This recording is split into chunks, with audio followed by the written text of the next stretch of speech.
तो last class में हम लोग बात कर रहे थे कि किस तरह से प्राइमरी फॉलिकल जो है वो ग्राफियन फॉलिकल में बदलती है।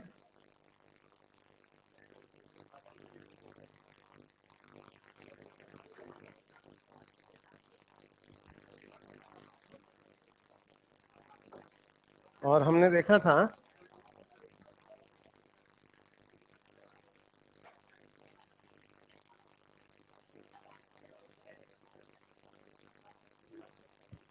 कि mid of the menstrual cycle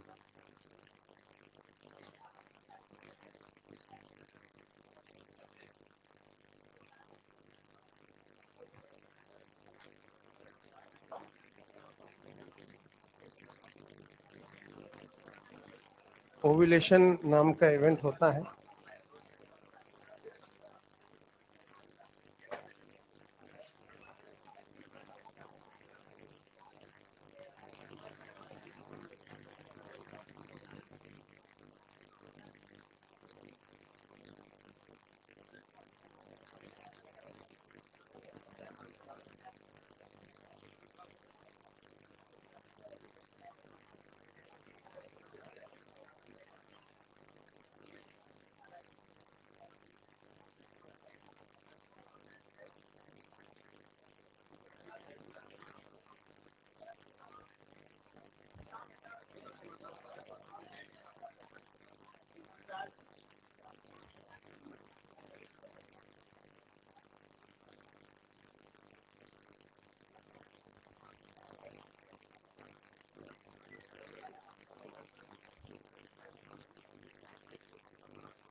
तो लास्ट क्लास में हमने ये बात करी थी कि जो प्राइमरी फॉलिकल है, हर महीने एक प्राइमरी फॉलिकल जो है वो ग्राफियन फॉलिकल में बदल जाती है, और उस ग्राफियन फॉलिकल से फिर जब एफएसएच गिरता है तो इसके रिस्पांस में उसकी जो थीका इंटरना है वो कौन सा हार्मोन रिलीज करती है? एस्ट्रोजन। तो एफएसएच थीका इंटरना पे गिरता रहता है, उसके रिस्पांस में उससे एस्ट्रोजन रिलीज होता रहता है।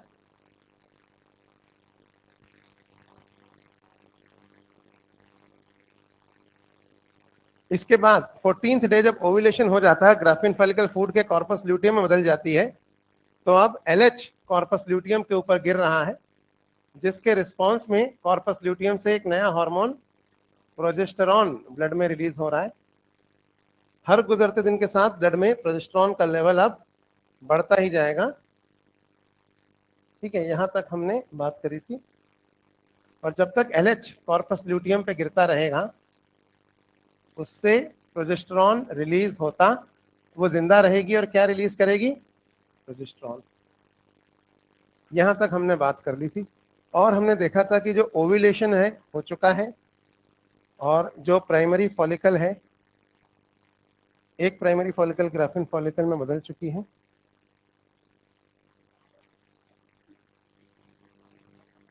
और बाकी सब प्राइमरी फॉलिकल के फॉर्म में ही, लेकिन एक यहां पर कॉर्पस ल्यूटियम भी बन चुकी है। मतलब हम ओव्यूलेशन के बाद की बात कर रहे हैं। यहां तक हमने पढ़ लिया था ना 14 डे तक।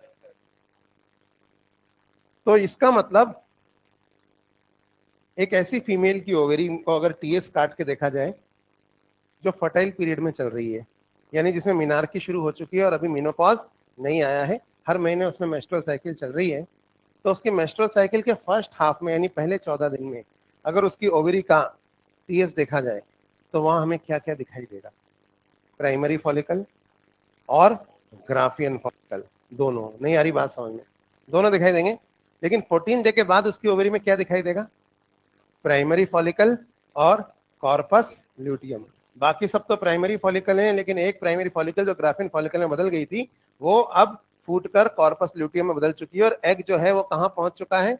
वो ओव्यूलेशन के बाद यहां इधर एम्पुला में। ठीक है, यहां तक हमने लास्ट क्लास में पढ़ा था।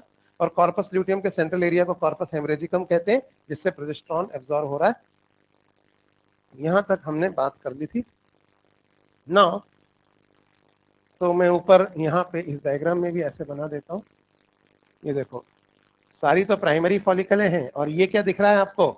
Corpus luteum.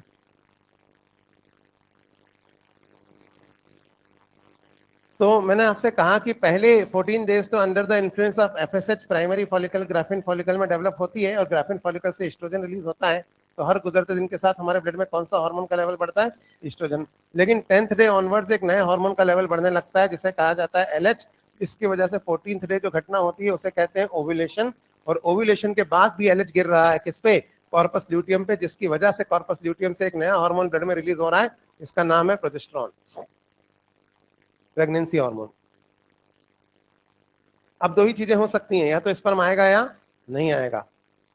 अगर मान लीजिए स्पर्म नहीं आया, 14th डे ओव्यूलेशन हुआ है और 16th डे तक भी स्पर्म यहां नहीं आया, ये 16th डे, तो ये एग डिजनरेट हो जाएगा।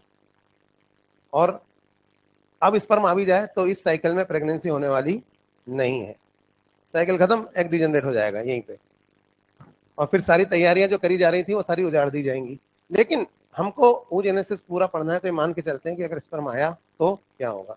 अगर स्पर्म आया और उसने 14 से 16वें के दिन के बीच में, जब तक एक जिंदा है यहाँ फेलोपियन ट्यूब में, एम्पुला में, उसको फर्टिलाइज कर दिया, तो एग के अंदर ना फर्टिलाइज एग में ना सेल डिवीजन शुरू हो जाएगा। फर्टिलाइज एग को कहा जाता है जाइगोट। और एक बार इसमें माइटोसिस जैसा सेल डिवीजन, जिसे कि हम क्लीवेज कहते हैं, वो स्टार्ट हो जाता है। और जैसे ही फर्टिलाइज एग में पहला क्लीवेज होता है और 2 सेल बन जाते हैं, इसको हम क्या कहने लगते हैं? एम्ब्रियो। तो यूनिसेलुलर कभी एम्ब्रियो नहीं होता और एक सेल से ज्यादा का कभी जाइगोट नहीं होता। तो 2 सेल स्टेज से इसमें माइटोटिक सेल डिवीजन स्टार्ट हो जाएंगे, एम्ब्रियो, और इधर ये तो माइटोटिक सेल डिवीजन भी स्टार्ट हो जाएंगे इसके अंदर, क्लीवेज, और इधर ये लुढ़कता लुढ़कता यहाँ भी आने लगेगा और यहाँ आके चिपक जाएगा। इसे कहते हैं इम्प्लांटेशन। ये फर्टिलाइजेशन के 7 दिन बाद होता है, यानी आफ्टर फर्टिलाइजेशन फर्टिलाइज एग को यहाँ पहुंच के चिपकने में, कौन से हिस्से में चिपकने में? फंडस वाले हिस्से में 7 डेज लगते हैं। तो फर्टिलाइजेशन के 7 दिन बाद इम्प्लांटेशन हो जाता है। तो सपोज अगर इम्प्लांटेशन हो गया और हाइपोथैलेमस को इसके बारे में पता चल गया, तो हाइपोथैलेमस पिट्यूटरी पे जीएनआरएच गिराता रहेगा, जिसकी वजह से पिट्यूटरी से एलएच निकलता रहेगा। एलएच कॉर्पस ल्यूटियम पे गिरता रहेगा और कॉर्पस ल्यूटियम अगले 9 महीने जिंदा रहेगी और क्या सिक्रीट करेगी? प्रोजेस्टेरॉन। हालांकि कॉर्पस ल्यूटियम से सिक्रीट होने वाला प्रोजेस्टेरॉन प्रेगनेंसी के पहले 3 महीनों में ही काफी ज्यादा इंडिस्पेंसिबल होता है। उसके बाद जो प्लेसेंटा बन गई होती है इम्प्लांटेशन वाली जगह पे, वो भी प्रोजेस्टेरॉन सिक्रीट करती है under the influence of LH. और वो प्रोजेस्टेरॉन इतना सफिशिएंट है कि चौथे महीने के बाद, प्रेगनेंसी के चौथे महीने के बाद, अगर कॉर्पस ल्यूटियम डिजनरेट भी हो जाती तो इस प्रेगनेंसी पर कोई असर पड़ने वाला नहीं था। लेकिन ऐसे डिजनरेट तो नहीं होती है, तो कॉर्पस ल्यूटियम रहती है और अगले 9 महीने जिंदा रहती है और क्या सिक्रीट करती है? प्रोजेस्टेरॉन। ठीक है। हालांकि अगर क्वेश्चन आ जाए, और ये क्वेश्चन आता है, अगर किसी प्रेग्नेंट फीमेल के 5वें महीने की प्रेगनेंसी में अगर उसकी दोनों ओवरीज निकाल दी जाए तो उससे इस प्रेगनेंसी पे क्या असर पड़ेगा? कुछ नहीं, क्योंकि मैंने आपसे कहा ना कॉर्पस ल्यूटियम जो ओवेरी में है उसकी जरूरत हमें 3-4 महीने ही है, उसके बाद तो है नहीं है तो भी काम चल जाएगा, इस प्रेगनेंसी है ना। तो कॉर्पस ल्यूटियम लेकिन जिंदा रहती है और अगले 9 महीने क्या सिक्रीट करती है? प्रोजेस्टेरॉन। जब तक उस पर एलएच गिरता रहेगा कॉर्पस ल्यूटियम जिंदा रहेगी, प्रोजेस्टेरॉन सिक्रीट करेगी। 9 महीने बाद जब डिलीवरी और पार्चुरेशन का समय आता है तो बायोलॉजिकल क्लॉक हाइपोथैलेमस में लगी हुई है। हाइपोथैलेमस पिट्यूटरी पे जीएनआरएच गिराना बंद कर देता है, पिट्यूटरी से एलएच निकलना बंद हो जाता है। एलएच जब कॉर्पस ल्यूटियम में नहीं गिरता है तो कॉर्पस ल्यूटियम अब मरने लगती है और ब्लड में प्रोजेस्टेरॉन का लेवल भी अब गिरने लगता है, क्योंकि वही एलएच कॉर्पस ल्यूटियम के अलावा प्लेसेंटा पर भी गिरकर उससे भी प्रोजेस्टेरॉन रिलीज करवा रहा था। और ब्लड में गिरते हुए प्रोजेस्टेरॉन के लेवल की वजह से अब प्रसव यानी पार्चुरेशन की प्रोसेस अब स्टार्ट हो जाती है, जिसको एक्सेलरेशन बाद में मिलता है ऑक्सीटोसिन से। ये हम बाद में पढ़ेंगे जब हम पार्चुरेशन पढ़ेंगे, अभी नहीं। अभी मैं सिर्फ इतना बता रहा हूं कि 9 महीने जिंदा रहेगी अगर प्रेगनेंसी हुई तो। कौन? Corpus luteum. और अगर प्रेगनेंसी नहीं हुई तो 9 दिन, 9 महीने या 9 दिन, 9 दिन तक तो कॉर्पस ल्यूटियम फिर भी जिंदा रहेगी अगर प्रेगनेंसी नहीं हुई। ऐसा क्यों? क्योंकि देखिए हाइपोथैलेमस को अगर इम्प्लांटेशन की यानी प्रेगनेंसी की गुड न्यूज मिल गई तो वो पिट्यूटरी पे जीएनआरएच गिराता रहेगा। लेकिन हाइपोथैलेमस को कैसे पता कि स्पर्म आया कि नहीं आया?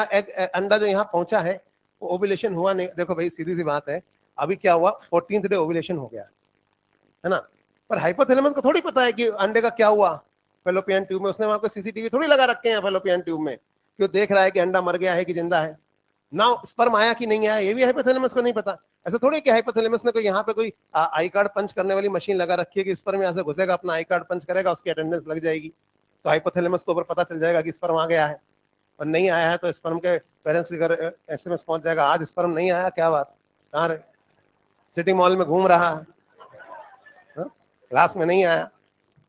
तो ऐसा कोई मैकेनिज्म यहाँ नहीं है, ऑक्सीजन पार्क में घूम रहा है ना, तो ऐसा कोई मैकेनिज्म यहाँ नहीं है कि हाइपोथैलेमस को पता चल जाए कि स्पर्म आया कि नहीं आया, क्योंकि यहाँ तो आई कार्ड पंचिंग तो हो नहीं रही। ठीक है, पानी पीने गया। अच्छा तो अब सुनो यार, ध्यान दीजिए। चलिए तो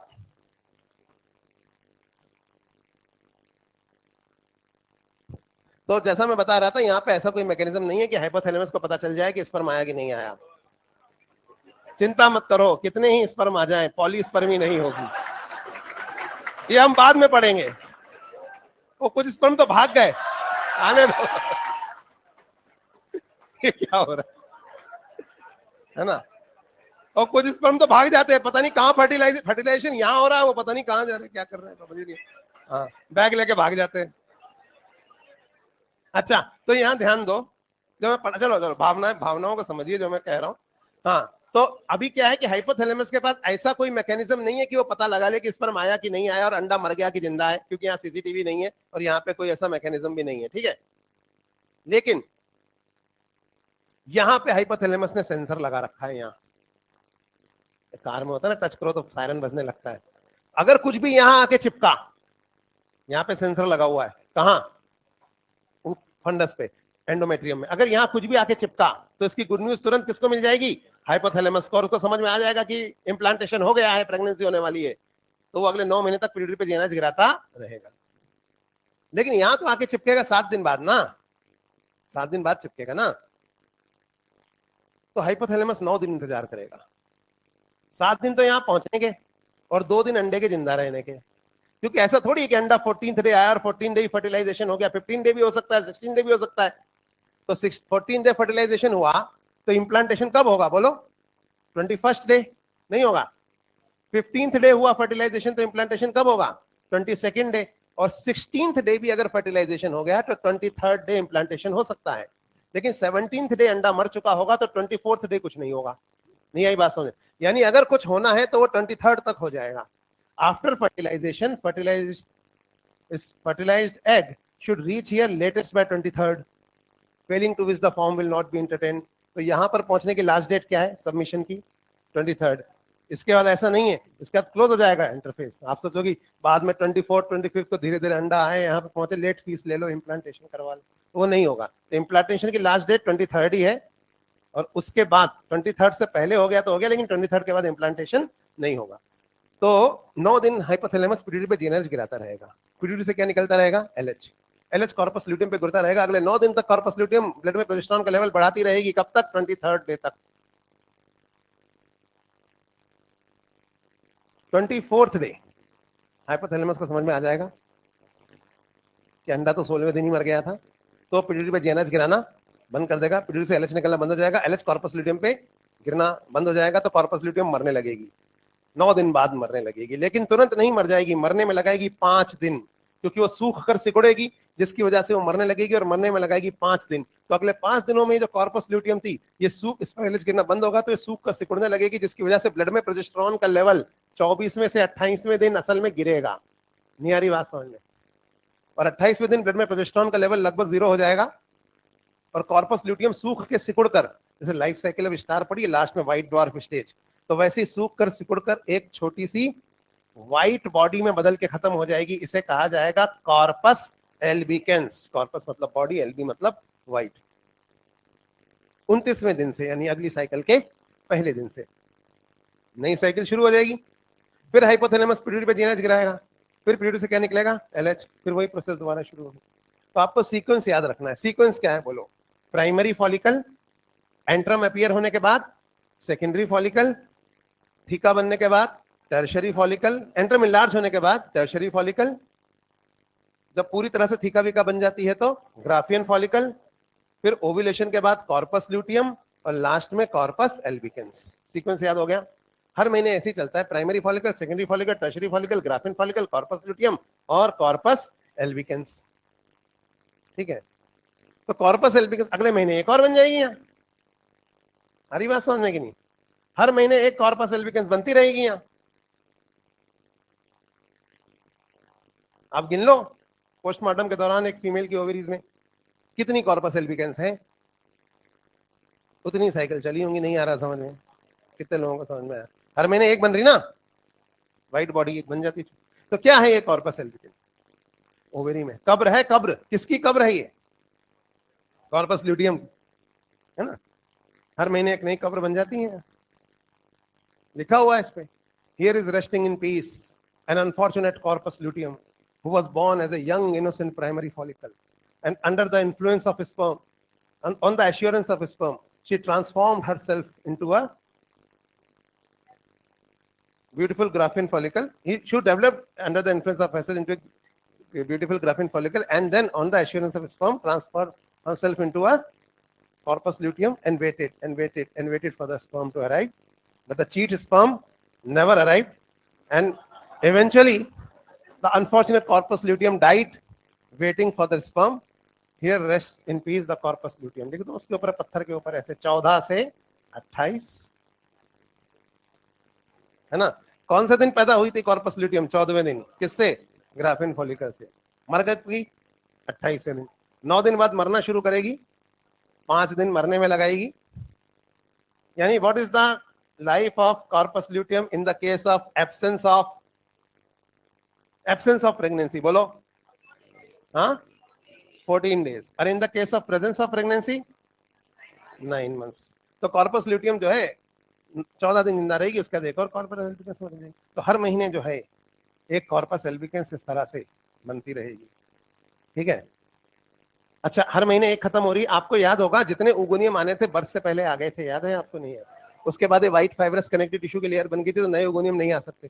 मैं आपको ये बताना चाहता हूँ कि फीमेल की फर्टाइल पीरियड लिमिटेड क्यों होता है।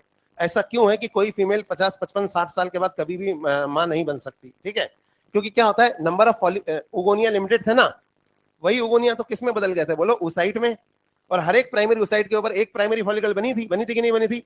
यानी कि एक फीमेल की ओवेरीज में number of primary follicle fix हो चुका है बर्थ के टाइम पे ही। अब नहीं तो बनेंगी नहीं। अब हर महीना एक प्राइमरी फॉलिकल जो है वो बर्बाद हो रही है।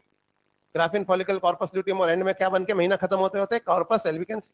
अगले महीने ये बर्बाद हुई, अगले महीने ये, अगले महीने ये। जब सारी खत्म हो जाएंगी तो ओव्यूलेशन किसमें से होगा? नहीं होगा। और ओव्यूलेशन नहीं होगा तो ओवेरियन साइकिल रुक जाएंगी, जिसकी वजह से वो हार्मोन्स भी नहीं रिलीज होंगे जो मेंस्ट्रुअल साइकिल के लिए रिस्पॉन्सिबल है। आपको फर्क समझ में आ रहा है? Ovarian cycle leads to menstrual cycle, menstrual cycle means वो जो यूट्रस में चेंजेस हो रहे हैं और सेकेंडरी सेक्स कैरेक्टर्स में चेंजेस हो रहे हैं। ओवेरियन साइकिल मतलब जो ओवेरी के अंदर चेंजेस हो रहे हैं। अब ओवेरियन साइकिल रुक जाएगी तो मेंस्ट्रुअल साइकिल अपने आप रुक जाएगी। क्या आपको ये बात समझ में आ रही है ना? क्योंकि एम्स मतलब कैसे क्वेश्चन पूछते थे, अगर किसी फर्टाइल पीरियड के, आज का तो हैसियत ही नहीं है नीट की ऐसा पूछने की, किसी फर्टाइल फीमेल की अगर यूट्रस हटा दिया जाए तो साइकिल्स पे क्या असर पड़ेगा? ब्लीडिंग तो नहीं, ब्लीडिंग तो यूट्रस से होती थी, पर साइकिल पे क्या हो? सोचना, मैं भी सोचूंगा। मैं तो, मुझे तो पता है, आप सोच रहे हैं, मैं भी सोचूंगा कब बताना है आपको। समझ नहीं आया सवाल? चलो पहले मेंस्ट्रुअल साइकिल पढ़ लें फिर इसका जवाब। हाँ, सब पढ़ाएंगे, अभी आगे सब पढ़ाएंगे। हाँ? ऐसा कोई सवाल ही नहीं है जो तुम पूछो और मुझे नहीं पता हो, है ना? क्योंकि आप किसी नौसखी से थोड़ी पढ़ रहे हो। मैं आपको फिर कह रहा हूँ, 1 लाख बच्चों को क्लास में ऐसे बैठा कर पढ़ाया मैंने आज तक। एक नहीं, 1.5 लाख होंगे एक्चुअली, एलन वाले भी सब मिला दो तो 1.5 लाख दिमाग, और उनमें आने वाले पॉसिबल क्वेश्चंस किसी भी टॉपिक से, नीट से, बायो के टॉपिक से, मुझे पहले से ही पता है ना। तो 1.5 लाख दिमागों से इंटरेक्ट करने के बाद तो मुझे हर वो चीज पता है जो आप पूछ सकते हो। नहीं पता है तो आप शांति से सुनते जाओ, आपके हर सवाल का जवाब मिल जाएगा। ऐसा थोड़ी है कि 50 बच्चे पढ़ाए और यूट्यूब पे बैठ गए, mentor of thousands of students, है ना? हाँ भाई, हाँ, अभी सुन लो। नहीं, अगर दवा फिर भी अगर वो सवाल रह जाए एंड में तो बच्चों, चलो भाई। तो हमने यहाँ पे बात करी कि जैसा मैं यहाँ पे कह रहा था आपको कि ये जो कॉर्पस ल्यूटियम है हर महीने खत्म हो जाएगी, तो सब सारी फॉलिकल खत्म हो जाएंगी तो मीनोपॉज आ जाएगा। ये इसलिए फीमेल की जो रिप्रोडक्टिव लाइफ है वो होती है लिमिटेड, और मेल की होती है अनलिमिटेड। लेकिन एक बात और सुनिए, मैं यहाँ पे 3-4 सवाल दाग रहा हूं, पहले उनके जवाब दूंगा, ठीक है? पहले वो सवाल आप याद रखना, क्योंकि मैं सवाल भूल जाऊंगा, सवाल आप याद रखना। पहला सवाल, मेल में डिसेंट ऑफ टेस्टिस होता है और स्क्रोटल सैक होते हैं मेल में जिसमें गोनेड चले जाते हैं, क्योंकि अगर वो रहे एब्डोमेन में तो उनमें कैंसर हो जाएगा, डिजनरेट हो जाएगा, स्पर्मेटोजेनेसिस नहीं हो, ठीक है? लेकिन फीमेल में डिसेंट ऑफ ओवेरी नहीं होता, मतलब फीमेल में स्क्रोटल सैक जैसी कोई चीज नहीं है, फीमेल में ओवेरी एब्डोमेन में ही रहती है। तो फीमेल को स्क्रोटल सैक जैसी चीज की जरूरत क्यों नहीं है, क्यों डिसेंट ऑफ ओवेरी नहीं होता? पहला क्वेश्चन, ठीक है? दूसरा क्वेश्चन, मेल की रिप्रोडक्टिव लाइफ अनलिमिटेड है, फीमेल की लिमिटेड है, तो मेल की अनलिमिटेड क्यों है? दूसरा क्वेश्चन। तीसरा क्वेश्चन, आपने देखा होगा कि हमारी सोसाइटी में जनरली हस्बैंड की एज वाइफ से थोड़ी सी ज्यादा होती है जनरली, है ना? तो ये एक डिफरेंस क्यों रखा जाता है? चौथी बात, अगर 3 कपल हैं जिसमें हस्बैंड और वाइफ की एजेस कुछ इस तरह से हैं, यहां देखिए, कपल ए, बी और सी। अब कपल ए में, ये तो आपके एपीएमटी का ही क्वेश्चन है, हस्बैंड है 30 इयर्स का और वाइफ है 28 की। कपल बी में हस्बैंड 50 का है और वाइफ 25 की है, और कपल सी में हस्बैंड 50 का है और वाइफ जो है वो 48 की है। ऐसा भी देखा होगा आपने कि हस्बैंड और वाइफ की एज में 15-15 साल का गैप है, लेकिन इसका उल्टा बहुत कम होता है। आजकल होने लगा है, कलयुग है कुछ भी, लेकिन जनरली जनरली क्या होता है कि आपने देखा होगा कि हस्बैंड की एज वाइफ से काफी फर्क होता है ना? तो ये, अब इनमें 3 कपल्स में से जो डॉक्टर है वो एक कपल को प्रेगनेंसी के अगेंस्ट एडवाइस करता है। क्या आप जानते हैं कौन सा वाला? सी वाला, है ना? फर्स्ट और सेकंड में कोई प्रॉब्लम नहीं है। तो यहाँ पे कुछ सोशल चीजें आ गई हैं बीच में जिनको हम साइंटिफिक एस्पेक्ट से समझेंगे सिर्फ, कि क्यों ऐसा होता है। क्योंकि जो नीट में क्वेश्चन आ सकते हैं उसी एस्पेक्ट से सिर्फ, कि जनरली ये क्वेश्चन नहीं आएगा हस्बैंड की एज ज्यादा क्यों होती है, पर ये क्यों होता है ये आता है। तो ये क्यों है ऐसा कि जनरली लड़कियों के शादी की एज देखी जाती है और लड़कों की नहीं देखी जाती, ऐसा होता है जनरली। क्या होता है, लड़कियों की 18 है, लड़कों की कितनी है? 21 है। तो इसके कुछ ना कुछ रीजन होंगे। यहाँ तक आपने देखा होगा लड़कियों की 24-25 में शादी होना स्टार्ट हो जाती है जनरली, और उसके बाद 28, 29, 30 तक ज्यादातर लड़कियों की शादी हो जाती है, और 30 के बाद तक नहीं हुई तो फिर थोड़ा मुश्किल भी हो जाता है, ऐसा कहते हैं, है ना? मैं नहीं मानता, और कहते हैं। तो ऐसा क्यों? जनरली एक रहता है कि 30 तक, लेकिन लड़कों की तो 25 के बाद शुरू होती है, 30 में जनरली होती है, और 35 साल तक हो रही, 40-45, सलमान खान 50 साल। तो ये क्या हो रहा है? तो ये सब क्या इन चीजों का, वापस आ जाओ, क्या इन चीजों के कोई साइंटिफिक रीजंस हैं? हम उनको नीट के कॉन्टेक्स्ट में जो आ सकता है बस उतना सा समझेंगे, ठीक है? तो कमिंग बैक, अब सुनते जाओ, है ना? तो ये सब कुछ चीजें जो हमें जाननी है, इन तो एक एक करके स्टार्ट करते हैं इनको। सबसे पहली बात कि फीमेल में, अब मेल और फीमेल में, ये मिटा रहा हूं मैं सिर्फ इतना सा, ये आप समझ गए इसमें सी आंसर क्यों है, बस वो मुझे बताना है। अच्छा एक बात सुनिए पहले, मेल और फीमेल में क्या होता है कि मेल में डिसेंट ऑफ टेस्टिस होता है, पता है ना क्यों होता है? क्योंकि टेस्टिस अगर एब्डोमेन में रहेंगी तो जर्मिनल एपिथेलियम डिजनरेट हो जाएगी, और अगर वो डिजनरेट हो गई तो स्पर्म नहीं बनेंगे कब? प्यूबर्टी के बाद। लेकिन फीमेल में इस प्राइमोर्डियल जर्मिनल एपिथेलियम को जितने उगोनिया बनाने थे, ध्यान दीजिए, जितने उगोनिया बनाने थे इसने बर्थ से पहले ही बना दिए, और अब ये बेकार हो गई है। अब अगर ये ओवरी एब्डोमेन में पड़ी रहे और ये जर्मिनल एपिथेलियम डिजनरेट भी हो जाए तो हमारे क्या फर्क पड़ेगा? जितने ओवोनियम बनाने थे बना दिए, तो डिसेंट ऑफ ओवरी की जरूरत नहीं है। बात समझ में आ गई? इसलिए फीमेल में स्क्रोटल सैक नहीं होते, मेल में होते हैं। क्लियर? दूसरा सवाल कि हमने कहा कि हस्बैंड और वाइफ के एज में ऐसा ये फर्क क्यों है या ऐसे क्यों होता है? अच्छा एक बात बताओ, जैसे है ना, मेरे को एक एप्पल खाना है, आज 1 जनवरी है, मेरे को 26 जनवरी को एक एप्पल खाना है, मैंने पेड़ से तोड़कर 30 एप्पल एक टोकरी में रख लिए। अब मैं रोज आता हूँ, 1 जनवरी को आया, एक एप्पल उठाया फेंक दिया, खाया थोड़ी अभी, दूसरे दिन आया दूसरा फेंक दिया, 25 दिन से एप्पल फेंक रहा हूं मैं, 26वें दिन टोकरी में से एक एप्पल उठा के खा लिया, खराब हो गया होगा ना, रखे रखे 25 दिन से रखा हुआ है ना। अब सुनो, अब स्पर्मेटोजेनेसिस oogenesis का फर्क सुनो। सेमिनिफेरस ट्यूब्यूल का टीएस याद है आपको? सेमिनिफेरस ट्यूब्यूल के टीएस में आपने एक बात देखी होगी कि जो व्हाइट फाइब्रस कनेक्टिव टिश्यू का लेयर होता है tunica propria, primordial germinal epithelium उसके अंदर है, बोलो अंदर है या नहीं? और ये अभी काम नहीं करेगी, कब काम करेगी? ये प्यूबर्टी आने के बाद, और फिर बनाएगी बहुत सारे क्या? स्पर्मेटोगोनियम, जिनसे फिर क्या बनेंगे? स्पर्म। स्पर्मेटोगोनियम कितने प्रोड्यूस होंगे कोई नहीं जानता, असंख्य प्रोड्यूस होंगे, बहुत सारे प्रोड्यूस होंगे, और कब स्पर्मेटोजेनेसिस रुकेगी कोई नहीं जानता। रोकने वाले नहीं, स्पर्मेटोगोनियम से स्पर्म बनते रहते हैं, 14-15 साल 12 साल से शुरू हुए तो 50 साल 60 साल 70 साल में भी बन सकते हैं, तो ये कोई रोकने वाला नहीं। लेकिन oogoनियम लिमिटेड है, क्यों? क्योंकि वो जितने बनने थे बन चुके, और जो सारे खर्च हो जाएंगे तो फिर फीमेल में ओव्यूलेशन नहीं होगा, तो इसलिए oogenesis तो लिमिटेड है, पर स्पर्मेटोजेनेसिस अनलिमिटेड है। मेनोपॉज तो आता है, लेकिन एंड्रोपॉज कब आएगा? आता है, लेकिन किसमें कब आएगा ये कोई फिक्स नहीं है, किसी में 50 साल में ही आ जाए, किसी में 100 साल में भी नहीं आता। 115 साल का वर्ल्ड रिकॉर्ड है बाप बनने का, और मां बनने का 63 ईयर्स का। तो ये समझ में आया क्यों? क्योंकि स्पर्मेटोजेनेसिस जो हो रही है वो जिन स्पर्मेटोगोनियम से हो रही है वो अनलिमिटेड बन रहे हैं, ठीक है, उनके बनने को कोई रोकने वाला नहीं है, वो बनेंगे प्यूबर्टी के बाद, और 72 दिन में तो स्पर्म बन के तैयार हो जाएंगे स्पर्मेटोगोनियम से स्पर्म। अब देखिए पहला केस देखिए, हस्बैंड है 30 साल का, वाइफ है 28 साल की।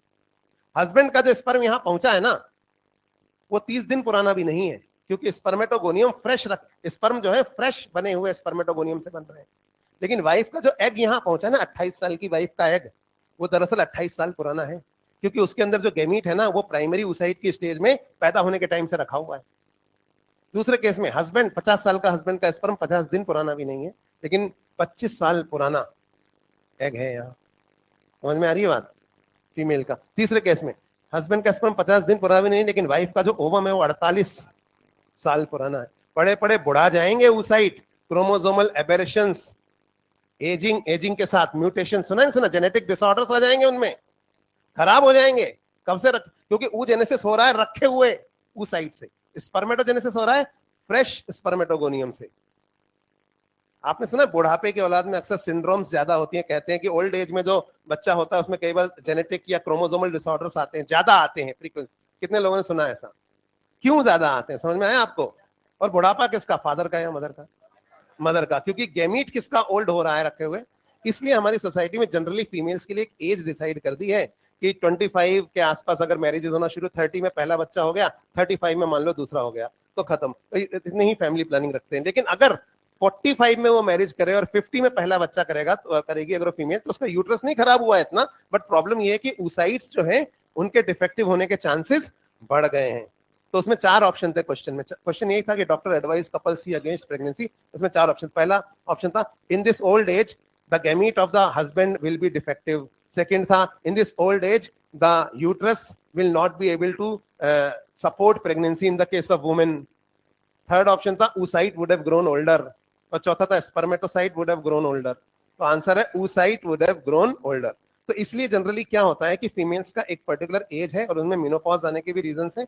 तो एक तो हमने 2 क्वेश्चन डिस्कस कर लिए कि क्यों ये गैप जो है हस्बैंड की तरफ होता है, लाइक 18 और, है ना, इनफैक्ट पता है, स्पेशल केसेस में even after 16 years of age pregnancy is allowed, and मतलब नॉट या मैरिज इज अलाउड। हालांकि इसको अभी चेंज करने की बातें चल रही हैं, पर क्यों होता है? हम तो कॉन्स्टिट्यूशन ऑफ इंडिया से चल रहे हैं, पर आप रिलीजियस स्क्रिप्चर्स में जाओगे तो कई जगहों पे आपको ऐसे अलग अलग रिलीजन मिला दिखेगा 16 के बाद a woman if she wants she can get married.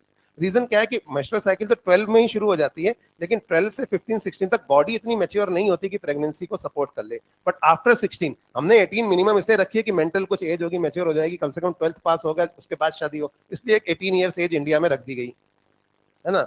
लेकिन अब सुनते तो जाओ, तो अभी लेकिन 18 लेकिन क्या है, फीमेल में अगर कोई फीमेल को अगर ऐसे देखा जाए कि उसके ओसाइट्स कब से रखे हुए हैं, आपको पता है ना कब से रखे हुए हैं। मैं यहाँ पे एक बात और यहाँ पे आपको इसमें ऐड करके बताऊंगा, अब इससे आप एग्री नहीं करेंगे, मुझे पता है, ये एक हाइपोथेसिस है। जनरली क्या आपने ऐसा देखा है कि घर में अगर 3-4 बच्चे हैं तो सबसे बड़ा लड़का या बड़ी लड़की या बड़ा बेटा या बड़ी बेटी जो होती है ना घर में, वो माँ बाप के ज्यादा करीब होता है, या वो ज्यादा सिमिलर भी होता है माँ बाप से। और छोटे वाले जो होते हैं ना, वो थोड़े से डिफरेंट, इन्वायरमेंट का भी असर है। और आपने कभी ये तो देखा ही होगा कि हमेशा बड़े वाले को ही राजगद्दी दी जाती है, उत्तराधिकारी बनाया जाता है। तो what is the reason behind that? Is the elder most child in the family superior? Let's think about that. एक एग्जांपल देता हूं आपको, सुनते जाओ, एक एग्जांपल देता हूं। मान लो ये क्लास है जिसके अंदर 100 स्टूडेंट्स है। जब मैं क्लास में आया पहले दिन, मैंने बोला बाहर आइसक्रीम वाला आया है, आइसक्रीम खानी है। पूरी क्लास ने कहा हमको खानी है, हमको खानी है। मैंने कहा हाँ, सबने हाथ उठाया। मैंने बोला ऐसा करो, तुम सारों में जो टॉप 10 स्टूडेंट्स हैं, सबसे स्मार्ट 10, मैं कुछ भी है ना, वो फटाफट गेट पे आ जाओ, स्मार्टेस्ट 10 है ना। तो 10 टॉपर बच्चे थे, वो गेट पे आ गए। मैंने उनको बाहर निकाल दिया, आज आइसक्रीम वाला आया ही नहीं था, वो बाहर भटकते रहे, उधर भूखे मर गए। अगले दिन क्लास में कितने बच्चे बचे हैं? मतलब 90 बचे हैं ना। मैं फिर क्लास में आया, मैंने बोला आइसक्रीम वाला आया बाहर, कौन खाएगा?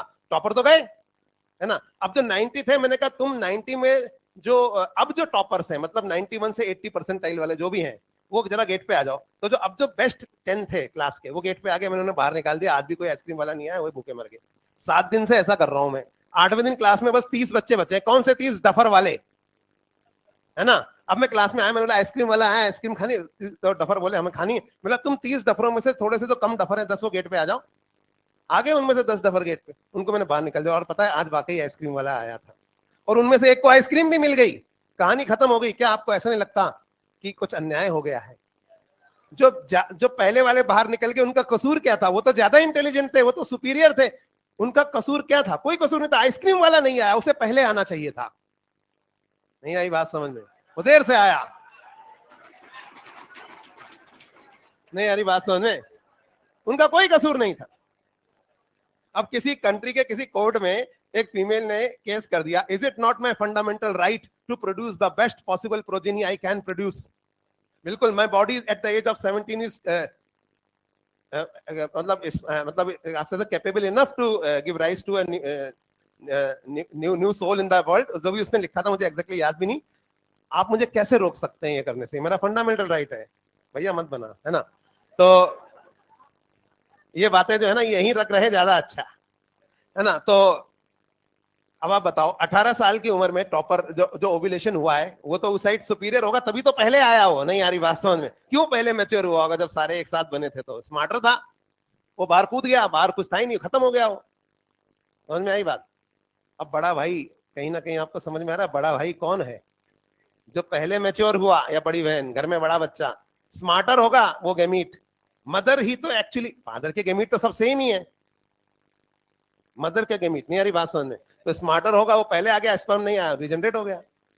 अब यहाँ पे क्या हो रहा है कि अगर मेरे टॉप 33% उसाइट अगर कोई फीमेल बोलती है कि वो डिस्ट्रॉय हो रहे हैं, and I want to give birth to a child, why are you stopping me till the age of 18 or 20?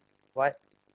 So obviously if allowed she can give rise to a birth, reason being क्योंकि उसका fundamental right है उसके, वो कह सकती है कि मेरे जो बेटर उसाइट से पहले जा रहे हैं। हालांकि कोई जरूरी नहीं है, कई बार क्या होता है कोई टॉपर कोने के उस कमरे में हो, तो 1-2 राउंड के बाद ही वो बाहर आया हो, है ना। तो हो सकता है कि सेकंड या थर्ड जो चाइल्ड है वो ज्यादा इंटेलिजेंट हो फर्स्ट से, ऐसा भी तो हो सकता है। वो कोई जरूरी, पर इन जनरल ऐसा देखा जाता है कि smarter one will mature first, तो पॉसिबिलिटी। तो एनीवेज, तो ये हमारा अगला चीज थी। अब ये सोच के जो है 18 से कई केसेस में 16 करने के बाद चल रही थी। लड़कों ने कहा है सर हमारा भी थोड़ा 21 साल से थोड़ा कम कर दो। लड़कों का 21 से बढ़ा के 25 करने की बात चल रही है, इजाज ने भगा दिया भाई यहाँ से, क्योंकि तुम्हारा तो स्पर्मेटोगोनियम फ्रेश बन रहा है, तो 21 क्या 25 में भी वही रहेगा। नहीं आ रही बात समझ? तो लड़कों की एज बढ़ाई जा रही है, आपको पता होना चाहिए 25 होने वाली है। चिंता मत कर, 25 से पहले तो तुम्हारा एमबीबीएस भी नहीं होगा और उसके बिना घर वाले कुछ करेंगे नहीं, है ना, तो बैठे रहो। हाँ, आप समझ ही सकते हो कि मैं घर में बड़ा होऊंगा कि छोटा होऊंगा एनीवेज, तो अगर मैं डफर लग रहा हूं आपको तो मान लेना। अच्छा, तो चलो वापस आते हैं। तो मैं आपको जो बता रहा था उस पर आ रहा था कि हमने 2-3 सवाल, कोई सवाल बच गया जिसका जवाब देना बाकी था? कौन सा वाला? हाँ, अनलिमिटेड क्यों हो रहा है वो तो मैंने बताया ना, क्योंकि इसमें स्पर्मेटोजेनेसिस जो है अनलिमिटेड है, लेकिन oogenesis जो है वो लिमिटेड है। ये बात समझ में आई? डिसेंट ऑफ ओवेरीज क्यों नहीं होता वो भी बता दिया, बताया ना, क्योंकि जर्मिनल एपिथेलियम को जितने बनाने थे वो उसने बना दिए। आगे बढ़े, चलिए। तो ये तो हमने कुछ चीजों के बारे में बात करी, लेकिन अब मैं आपको उलझाने वाला हूं। और ये समझ में आ गया ना, ये इसमें क्या हुआ है? ठीक है, अब सुनिए। मैंने आपसे कहा कि जब सारी प्राइमरी फॉलिकलें फीमेल के केस में खत्म हो जाती हैं, यही तो कहा मैंने आपसे, तो मीनोपॉज आ जाता है। देखो ये सब खत्म हो गई तो मीनोपॉज आ गई, यही बताया था ना। अब सुनिए होती कितनी है, ये भी जान लेते हैं कि होती कितनी है। जब फीमेल में बर्थ होती है ना, तो एक तो ओवरी एक नहीं होती भैया, ओवरी कितनी होती है बताओ आप मेरे को? 2 होती है ना। और जो 2 ओवरी है ना, दोनों ओवरीज के अंदर बर्थ के समय पता है कितनी कितनी फॉलिकल्स होती हैं? 2 लाख इसमें और 2 लाख इसमें। अब बोलो कितनी हो गई? 4 लाख हो गई। अब एक लड़की का फर्टाइल पीरियड कैलकुलेट करते हैं। जनरली एक किसी फीमेल में जो मीनार्की आती है, वो सपोज 12 से 15 साल के बीच में आती है मीनार्की, तो हम 15 एज्यूम कर लेते हैं कैलकुलेशन को सिंपल रखने के लिए, कि अगर किसी फीमेल में मीनार्की आई at the age of 15 years और मीनोपॉज आ गया at the age of 50 years suppose, तो बताओ जनरली फर्टाइल पीरियड कितना होता है एक फीमेल का जिसमें वो प्रेग्नेंट हो सकती है? वो होता है रफली 35 ईयर्स। क्या ये बात समझ में आ रही है आपको? तो 35 years is the general fertile period of A women. Now 1 महीने की लगभग 1 साइकिल होती है ना, तो मेरे को बताओ कितनी साइकिलें चली होंगी एक लेडी के अंदर अपनी जिंदगी में? 420। 420 थोड़ा घपले वाला लग रहा है, 400 ले लेते हैं चलो। तो 400 साइकिल्स है ना, लगभग 400 साइकिल। यानी फर्टाइल पीरियड कितने महीने का है? 400 महीने का है ना, और 1 महीने में 1 साइकिल। तो अगर इसमें कोई प्रेगनेंसी नहीं हुई है इस फीमेल में, ठीक है ना, तो करीब 400 साइकिल्स चली हैं। कितने ओव्यूलेशन हुए? 400 बराबर। तो एक फीमेल के जिंदगी में करीब 400 ओव्यूलेशन होते हैं। अभी तक प्राप्त सूचना के अनुसार हर साइकिल में कितनी फॉलिकलें बर्बाद होती हैं? एक। 400 महीने में कितनी बर्बाद हो जाएंगी? 400 ही तो होंगी, हैं कितनी? अब तो गड़बड़ हो गई कि इस हिसाब से तो मीनोपॉज आना ही नहीं चाहिए। मीनोपॉज तो 4 लाख महीने बाद आना चाहिए, इतनी तो लाइफ ही नहीं होती। इसका मतलब अगर मेल की रिप्रोडक्टिव लाइफ अनलिमिटेड है तो फीमेल का फर्टाइल पीरियड भी अनलिमिटेड होना चाहिए। कितने लोगों के हाथ उठाओ, सवाल समझ में आ रहा है? आ रहा है ना समझ में? तो अब हम ये जानेंगे कि फीमेल का फर्टाइल पीरियड फिर अनलिमिटेड क्यों नहीं होता। ठीक है, ये मिटा दूं इतना सा। तो होता क्या है, अच्छा नेक्स्ट पेज पे ले लो। इसका जो रीजन है वो है follicular atresia. Now what is follicular atresia? और ये अलग अलग रीजंस की वजह से होता है। This is the process of degeneration of follicles. Follicles ना अपने आप ही डिजनरेट होती रहती हैं, ओव्यूलेशन के अलावा भी। कैसे होती रहती हैं वो देख लेते हैं। देखो बहुत सारी फॉलिकल तो ना साइलेंट पीरियड में ही डिजनरेट हो जाती हैं। आप कहेंगे साइलेंट पीरियड कौन सा पीरियड है? जब ये लड़की पैदा हुई थी, यानी बर्थ से लेके जब तक इसमें मीनार्की नहीं आ गई, तब तक के पीरियड को हमने क्या कहा? Silent period. एक्चुअली आपको बताऊं, 2 लाख थी ना एक ओवरी में, उसमें से 60% यानी 1,20,000 तो साइलेंट पीरियड में ही बर्बाद हो जाती है, खत्म हो जाती है। यानी मीनार्की के समय पता है कितनी बस्ती है? 80-80 हजार ही बस्ती है दोनों ओवरीज में, 80 इसमें और 80 इसमें। 60 से 80 अकॉर्डिंग टू ओल्ड एनसीईआरटी, नई का पता नहीं मेरे को, है ना, लगभग 80,000 ही बचती हैं। तो 1,20,000 इसमें नष्ट हो गई, 1,20,000 दूसरी में नष्ट हो गई। तो खैर साइलेंट पीरियड में नष्ट हो जाती है बहुत सारी फर्टाइल पीरियड में नष्ट होती है, हर महीने एक बर्बाद हो रही है ना, जैसे मैंने बताया था। अब इसके अलावा 50-55 साल के बाद एज इतनी ज्यादा हो जाती है, ये फॉलिकलें कब से बनी हुई रखी हैं, सोचो, बर्थ के टाइम से। तो एजिंग की वजह से भी बहुत सारी फिर 60 साल के बाद बचती नहीं है, खत्म हो जाती हैं। इसके अलावा विटामिन ई डेफिशिएंसी या हार्मोनल इम्बैलेंस, ये भी फीमेल्स में चलते रहते हैं, और इनकी वजह से भी बहुत सारी फॉलिकल्स जो हैं वो डिजनरेट होती हैं। लेकिन हम एक काम करते हैं, चीजों को सिंपल रखने के लिए ये मान लेते हैं कि 4 लाख फॉलिकल थी बर्थ के समय, और साइलेंट पीरियड में एक भी डिजनरेट नहीं हुई, ठीक है। और एजिंग से, और सारी की सारी कहां डिजनरेट हुई, फर्टाइल पीरियड में। एजिंग से एक भी डिजनरेट नहीं हुई, विटामिन ई डेफिशिएंसी नहीं हुई इस फीमेल में, और हार्मोनल इंबैलेंस भी नहीं हुआ। तो होती तो सबसे है, लेकिन मैं आपको ये बताना चाहता हूं कैसे 4 लाख फॉलिकल्स 400 महीने के फर्टाइल पीरियड में नष्ट हो जाएंगी। हम इन सबको जीरो मान रहे हैं, हालांकि ये जीरो नहीं है, इन सब में भी होती है। तो just to keep the calculation simple, मैं आपको ये बताना चाहता हूं कि कैसे फर्टाइल पीरियड में 400 महीने में 4 लाख कैसे नष्ट हो जाती हैं, क्योंकि 400 महीने में 400 ही होनी चाहिए थी, 4 लाख कैसे खत्म, वो देख लेते हैं। देखो, जब हाइपोथैलेमस से पिट्यूटरी पे जीएनआरएच गिरता है, पहली साइकिल शुरू हो रही है इस लड़की में, पिट्यूटरी से एफएसएच निकलेगा। कितनी ओवरी है बोलो, 2 ओवरी है। ऐसा थोड़ी हो सकता है कि पिट्यूटरी से निकलने वाला एफएसएच एक ही ओवरी पे गिरे, और वो भी एक ओवरी की एक ही फॉलिकल पे गिरे। वो तो मैं आपसे झूठ बोल रहा था कि एक ही फॉलिकल को सौभाग्य प्राप्त होगा और वही उसी से एफएसएच टकराएगा और उसी का प्राइमरी ओसाइट, ऐसा कैसे हो सकता है, सोचो, हो ही नहीं सकता। तो जब पिट्यूटरी से एफएसएच निकलता है तो वो दोनों ओवरियों पे गिरता है, और दोनों ओवरियों की सैकड़ों प्राइमरी फॉलिकलों पे एक साथ गिरता है, और सैकड़ों प्राइमरी फॉलिकलों में होड़ मच जाती है, हम बनेंगे ग्राफिन फॉलिकल, हम बनेंगे, बाद में फिर कॉर्पस ल्यूटियम में बनेंगी। लेकिन सिलेक्शन सिर्फ एक का होता है। अब आप कहोगे ऐसा क्यों होता है, वो भी बताता हूं। अब सपोज कैलकुलेशन के लिए एक काम करते हैं, हाइपोथैलेमस से पिट्यूटरी पे जीएनआरएच गिरा, पिट्यूटरी से निकला एफएसएच, एफएसएच गिरा दोनों ओवेरीज पे, और दोनों ओवेरीज की 500 फॉलिकल्स पे एक साथ गिरा। तो 500 इस ओवेरी की 2 लाख में से, और 500 इस ओवेरी की, 1000 प्राइमरी फॉलिकल एक साथ स्टिमुलेट हुई है दोनों ओवेरीज की, कि हम बनेंगे ग्राफिन फॉलिकल, हम बनेंगे, और इनके अंदर सेल डिवीजन शुरू हुआ। जैसे ही इनमें सेल डिवीजन शुरू होता है और इनमें से कोई एक प्राइमरी फॉलिकल फर्स्ट आ जाती है और ग्राफिन फॉलिकल में बदल जाती है, अब वो एक इस ओवेरी की 500 में से एक हो सकती थी, या इस ओवेरी की 500 में से एक हो सकती थी। जैसे कोई एक प्राइमरी फॉलिकल फर्स्ट आ जाती है और ग्राफिन फॉलिकल में बदल जाती है, हमेशा एक फर्स्ट आए जरूरी थोड़ी है, कभी कभी टाई भी हो जाता है, कभी कभी 2-2 फर्स्ट आ सकती हैं, और वो दोनों एक ही ओवेरी की भी हो सकती हैं, या अलग अलग ओवेरी की भी हो सकती हैं। कभी छोटे जानवर, चूहा, कुत्ता, बिल्ली, खरगोश में तो 4-4, 6-6 एक साथ फर्स्ट आती हैं। लेकिन मैं आपको क्या पढ़ा रहा हूँ, ह्यूमन, और जो ह्यूमन में जनरली होता है, मैं जुड़वा बच्चे नहीं पढ़ा रहा हूँ अभी। तो जनरली हमारे केस में एक बार में एक ही बच्चा होता है मोस्टली।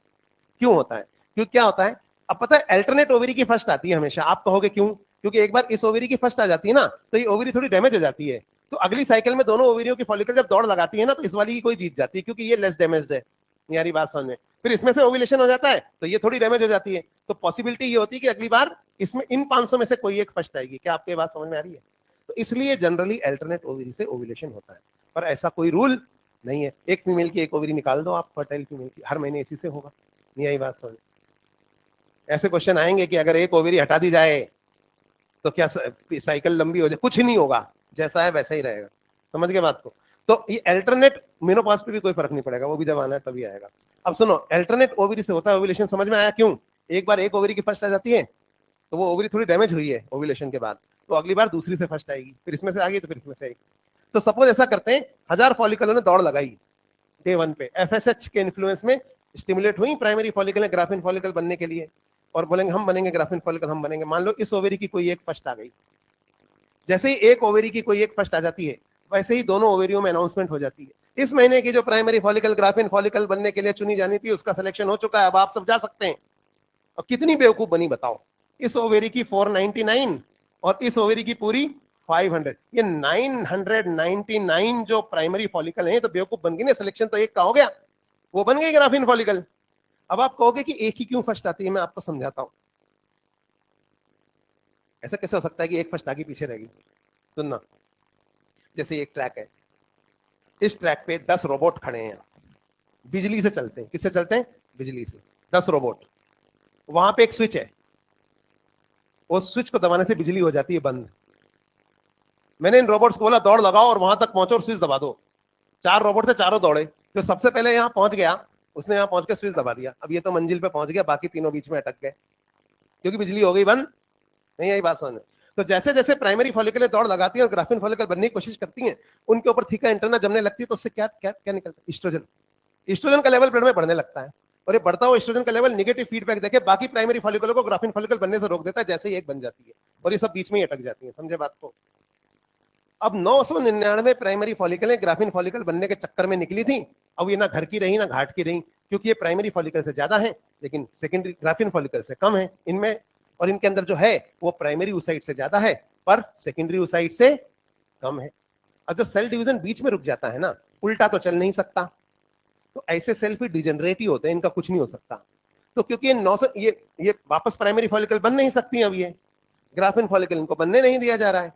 प्राइमरी oocyte ये वापस बन नहीं सकती क्योंकि प्राइमरी oocyte से ज्यादा है और सेकेंडरी oocyte इनको बनने नहीं दिया जा रहा है। तो ये 999 डिजेनरेट होंगी, इनका कुछ नहीं हो सकता क्योंकि ये बीच में अटक गई हैं। समझ में आ रही बात? तो हर महीने कितनी बर्बाद हुई बोलो? हाँ, 999 गलत, 1000। 999 तो ये बेवकूफ बन के बर्बाद हुई, जिसको हम कहते हैं फॉलिकुलर एट्रेजिया। तो what is follicular atresia? At the onset of each menstrual cycle, under the influence of FSH, thousands of primary follicle make an attempt to transform themselves into graphene follicle. Only few of them succeed, and in the case of human, generally only one of them succeed, and remaining they degenerate in this process, and this is called as follicular atresia. तो हर महीने कितनी बर्बाद हुई? 1000। 999 तो follicular atresia में बर्बाद हुई, लेकिन एक जो बन गई उसने कौन सा तीर मार लिया? महीना खत्म होते होते कॉर्पस एल्बिकेंस बन के वो भी तो बर्बाद हो गई। नहीं आई बात समझ? और तीर मार ही लिया तो 9 महीने बाद बर्बाद हो जाएगी, खत्म तो होना ही है उसको। जनरली 1 महीने में कितनी बर्बाद हुई बोलो?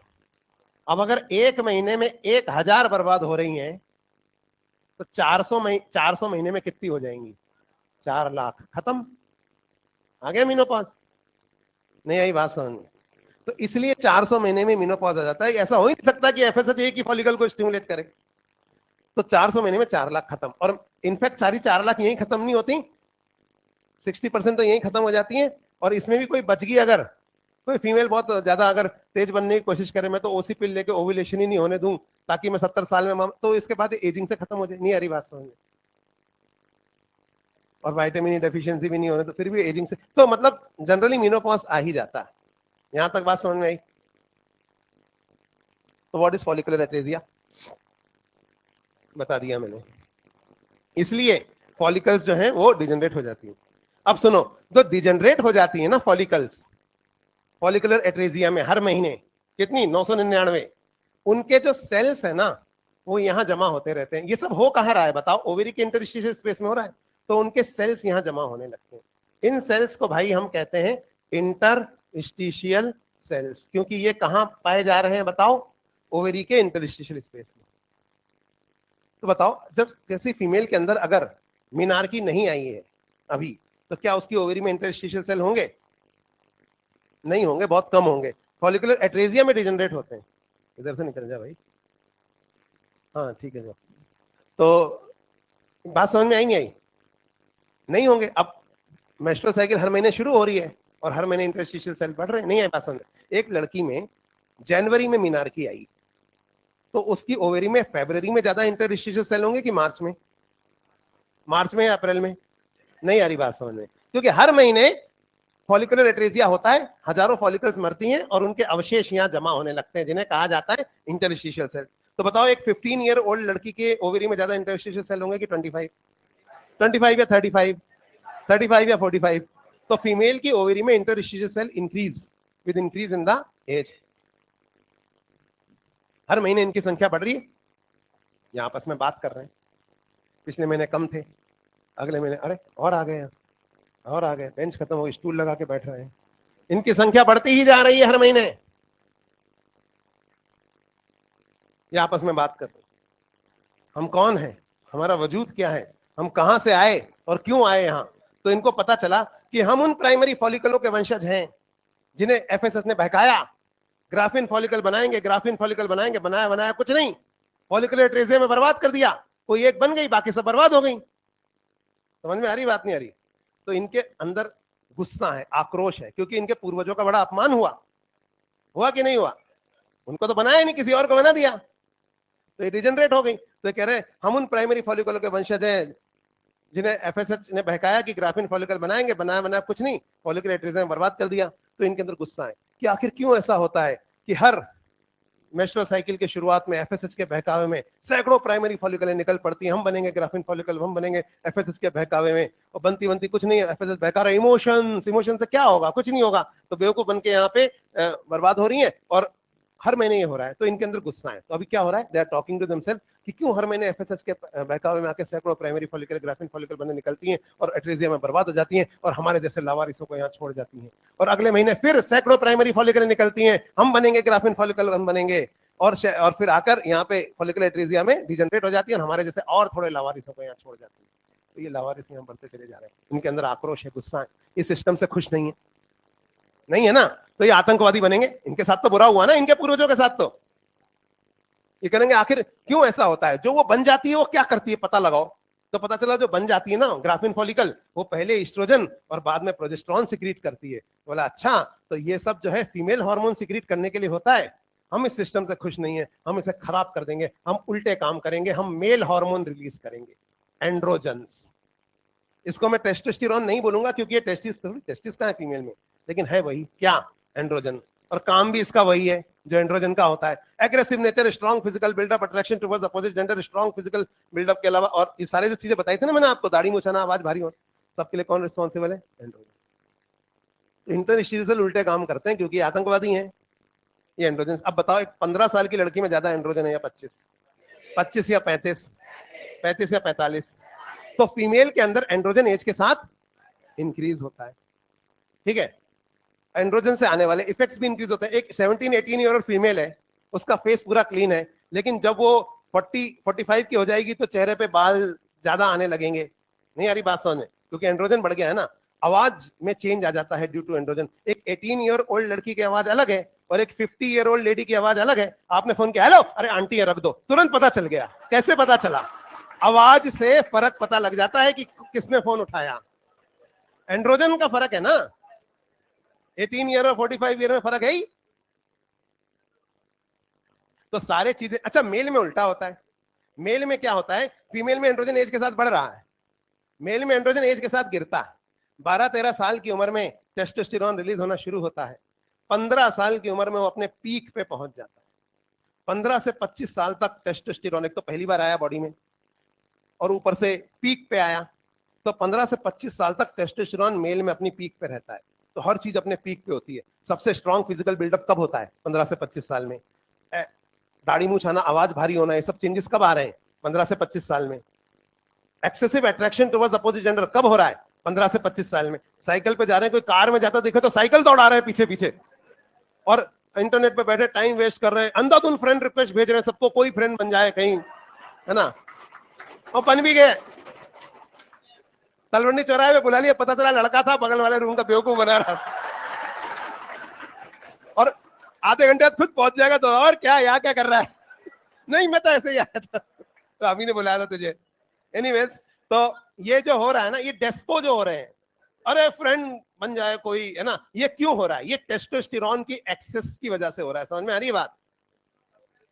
टेस्टोस्टेरोन इतना ज्यादा है कि हर चीज एक्सेस में हो रही है। एक्सेसिव अट्रैक्शन ही नहीं, एक्सेसिव नेचर कब होता है बताओ? 15 से 25 साल में। जरा जरा सी बात पे लात घुसे चल रहे हैं, लड़ाइयां हो रही है, कब हो रही है? 15 से 25 साल में। और दो लड़के लड़ रहे, और लड़की को पता ही नहीं, वो घर में रोटी खा के सो गई, गली में दो लड़के लड़ रहे हैं उसके लिए। बाद में दोनों तरफ से गुंडे आ रहे हैं, कंप्रोमाइज करवा रहे हैं, जबरदस्ती की लड़ाइयां। ये क्यों हो रहा है? ये टेस्टोस्टेरोन, ये मूर्खताएं हो रही हैं ड्यू टू टेस्टोस्टेरोन। 25 साल के बाद थोड़ी मैच्योरिटी आ जाती है, तो 25 से 45 साल तक टेस्टोस्टेरोन का लेवल कांस्टेंट रहता है। 35 तक, 35 से 45 में हल्का सा गिरता है, 45 के बाद गिरने लगता है। 45 से कम 55 में, 55 से कम 65 में। तो मेल में क्या हो रहा है, एज के साथ टेस्टोस्टेरोन का लेवल जो है वो गिर रहा है जनरली। बाकी ऐसे ऐसे दुष्ट मेल भी हैं जिनके अंदर 60 इयर्स में भी बढ़ रहा है, वो बात अलग है। लेकिन इन जनरल मेल में क्या होता है, एज के साथ टेस्टोस्टेरोन का लेवल गिर रहा है। और फीमेल में क्या हो रहा है, बात समझ में आ रही है नहीं, उल्टा जा रहा है। सुनो, तो सारे चेंजेस ऐसे ही आ रहे हैं। आप देखो, जैसे किसी अंकल जी आंटी जी से आप मिलो जो अब 50 साल के हो चुके हैं दोनों, तो आंटी जी हमेशा ऐसी बात करेंगी, शादी के टाइम तो ना शुरू में तुम्हारे अंकल जी बहुत स्ट्रिक्ट थे, अब कहीं जाके इतने सालों में ठीक हुए हैं। क्योंकि शादी के टाइम अंकल जी थे 25 साल के, आंटी जी थे मान लो 22 साल की, तो अंकल जी के अंदर टेस्टोस्टेरोन अपनी पीक पे था, तो अंकल जी एकदम एग्रेसिव है ना। और आंटी जी के अंदर तो 5-7 साल हुए अभी साइकिल शुरू हुए, तो एंड्रोजन बहुत कम है, तो uncle husband is more dominant, चाय बना खिला, हाँ जी अभी ला रहे, तो अपने भाई की शादी में भी नहीं जाएगी, हाँ नहीं जाऊंगी, हर बात मान रही है ना, जो बोल रहे हैं मान रही। लेकिन क्या होता है, धीरे धीरे मेल के अंदर एंड्रोजन गिर रहा है और फीमेल के अंदर एंड्रोजन बढ़ रहा है। शादी के 30 साल बाद उल्टा हो जाता है, wife becomes more aggressive than the husband. मैं तुमसे कह रही हूं, सुन रहे हैं ना? हाँ आ रहा हूं। ये क्यों हुआ? अंकल जी कान में रुई डाल के बैठे हुए, आंटी जी बके जा रही है।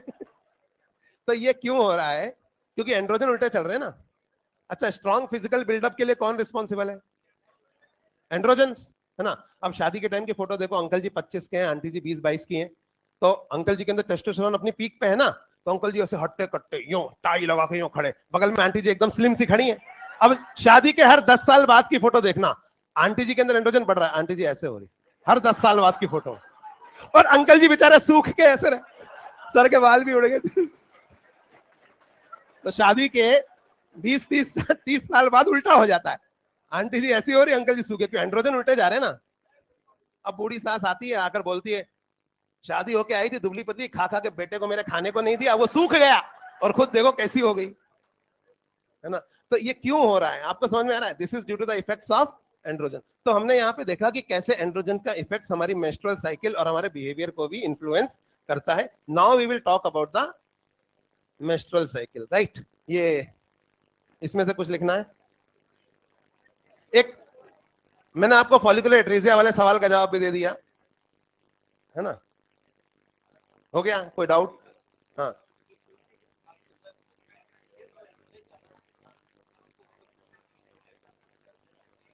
मेल एक्चुअली क्या होता है कि हार्मोन का लेवल कितना है, उसके अलावा एक चीज और अट्रैक्शन डिसाइड करती है कि जैसे रिफ्रैक्टिव इंडेक्स में चेंज इन मीडियम था ना, चेंज इन लेवल कितना है। शुरू में जब हार्मोन बिल्कुल नहीं था तो उसका पहली बार कोई आदमी बेवड़ा दारू पीता उसको बड़ा मजा आता है, लेकिन धीरे धीरे उसकी थ्रेशोल्ड बढ़ती जाती है ना, वही चीज होती है इसके अंदर। अब एस्ट्रोजन लेवल बढ़ भी रहा है लेकिन अट्रैक्शन क्यों नहीं इंक्रीज हो रहा? क्योंकि आदत हो गई ना एस्ट्रोजन की। अब प्रॉब्लम कब आएगी पता है? जब उस फीमेल के अंदर मेनोपॉज आ जाएगा। अब जब मेनोपॉज आ जाएगा तो एकदम एस्ट्रोजन का लेवल गिरेगा। सुना नहीं सुना आपने पोस्ट प्री मेनोपॉजल सिंड्रोम्स या पोस्ट मेनोपॉजल टेंशन जो होती हैं? तो अब उस फीमेल के अंदर चिड़चिड़ापन, मेनोपॉज के टाइम ये सब चीजें आती हैं। क्यों आती है? क्योंकि अचानक एस्ट्रोजन का विड्रॉल हो गया। तो वो एस्ट्रोजन भले ही, इसलिए शुरू में attraction towards opposite gender female में भी शुरू में इसलिए ज्यादा रहता है क्योंकि शुरू में एस्ट्रोजन नया नया है। बाद में एस्ट्रोजन का लेवल भले ही बढ़ गया है but change in the level इतना बड़ा नहीं है ना जितना शुरू में था। शुरू में 0 से, इसलिए ऐसा है। चलो, तो ये तो हमने यहाँ पे बात करी मेंस्ट्रुअल साइकिल का, हमने एक तरह से मेन चीज पढ़ ली है। अब हम जो एक्चुअल मेंस्ट्रुअल साइकिल है उस पर ध्यान देते हैं। इसमें से एक क्वेश्चन जरूर आएगा। आगे बढ़े यहाँ से। तो हालांकि मैं आज शुरू करा दूंगा मेंस्ट्रुअल साइकिल, बट आज खत्म नहीं होगी, पर हम स्टार्ट करते हैं। जो मेंस्ट्रुअल साइकिल हम पढ़ने जा रहे हैं वो प्राइमेट्स मतलब मंकी फैमिली के अंदर हम यहां पे देखेंगे। और एक सेकेंड, मैं सोच रहा हूँ एक ही जगह पे हो जाए तो अच्छा। ये साइकिल जो है करीब 28 डेज की ह्यूमन फीमेल्स में चलती है। साइकिल का पर्पस होता है, इसमें बॉडी जो है वो प्रेगनेंसी की तैयारी करती है। अगर प्रेगनेंसी हो जाएगी, सुनते जाएं, तो साइकिल रुक जाएगी और प्रेगनेंसी स्टार्ट हो जाएगी। लेकिन अगर प्रेगनेंसी नहीं हुई तो साइकिल के एंड में सारी तैयारियां उजाड़ दी जाएंगी। अगले महीने फिर से बॉडी जो है वो प्रेगनेंसी के तैयारी करेगी। तो इस तरह से यहाँ पर साइकिल चलती है। करीब 28 डेज की एक साइकिल चलती है। तो मैं यहाँ 28, कोई रूल नहीं है कि 28 की चलेगी, पर एक पहले पढ़ लेते हैं फिर उसके वेरिएशंस डिस्कस कर लेंगे। तो अराउंड 28 डेज का एक साइकिल है।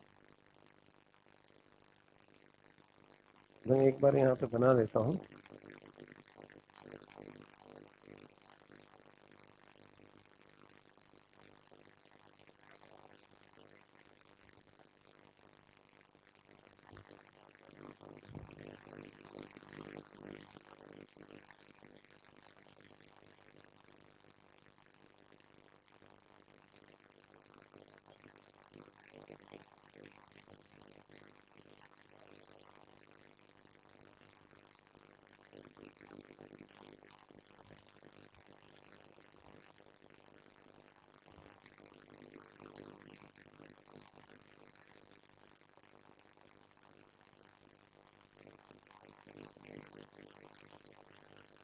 यूट्रस के अंदर क्या क्या चेंजेस आते हैं वो हम इधर देख रहे हैं। यूट्रस में 3 लेयर होती हैं, पेरीमेट्रियम, मायोमेट्रियम और एंडोमेट्रियम। एंडोमेट्रियम में कोई चेंजेस जो आएंगे वो किस में आएंगे? सिर्फ एंडोमेट्रियम में। तो पेरीमेट्रियम को और मायोमेट्रियम को बस मैं 2 लाइंस से यहाँ पे दिखा रहा हूँ और इनको हम अभी डिस्कस नहीं करेंगे। हम बात करेंगे तीसरी लेयर की जो अंदर होती है और जिसे हम कहते हैं एंडोमेट्रियम। तो ये देखो, ये है वो एंडोमेट्रियम वाली लेयर, ठीक है। अब जब मेंस्ट्रुअल साइकिल स्टार्ट होती है तो हाइपोथैलेमस से पिट्यूटरी पे जीएनआरएच गिरता है। मैं यहाँ पे एक पेज में और ले लेता हूँ इधर। तो हमारे जो सुप्रीम कमांडर है एंडोक्राइन सिस्टम का, यानी सेठ जी, मालिक, वो कौन है? हाइपोथैलेमस।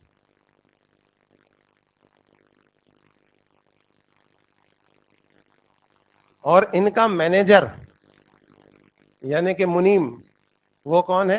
पिट्यूटरी। और यहाँ पे हम किसकी बात कर रहे हैं? एंटीरियर पिट्यूटरी की।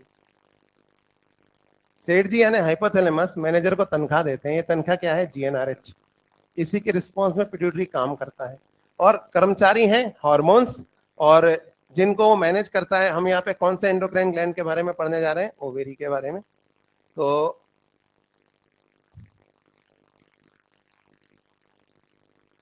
ओवेरी से 2 हार्मोन्स निकलते हैं, ईस्ट्रोजन और प्रोजेस्टेरोन। सेठ जी यानी हाइपोथैलेमस को ईस्ट्रोजन नाम का कर्मचारी ज्यादा पसंद है, प्रोजेस्टेरोन इनको इतना पसंद नहीं है, मैं पहले बता देता हूँ आपको, है ना। तो अब हाइपोथैलेमस जब डे 1 जब हाइपोथैलेमस पिट्यूटरी पे जीएनआरएच गिराता है तो बताओ पिट्यूटरी से क्या निकलता है? एफएसएच। एफएसएच किस पे गिरता है? ओवेरीज पे। तो जब एफएसएच ओवेरी पे गिरता है तो ग्लैंडुलर सेल्स पे गिर रहा है। प्राइमरी फॉलिकल किस में डेवलप होने लगती है? ग्राफियन फॉलिकल में। और उनके ऊपर जो पाई जाती है थीका इंटरना,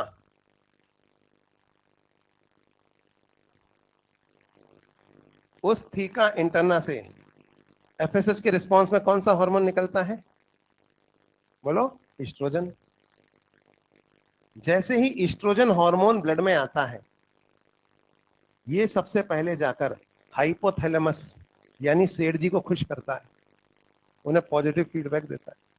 तो सेठ जी यानी हाइपोथैलेमस खुश हो जाता है। अरे पिट्यूटरी, ये कौन सा हार्मोन है एस्ट्रोजन, इसका लेवल और बढ़ाओ। तो पिट्यूटरी पे और जीएनआरएच रिलीज करते हैं। तो पिट्यूटरी से और एफएसएच रिलीज होता है। और एफएसएच जब गिरता है थीका इंटरना पे तो इससे और क्या रिलीज होती है?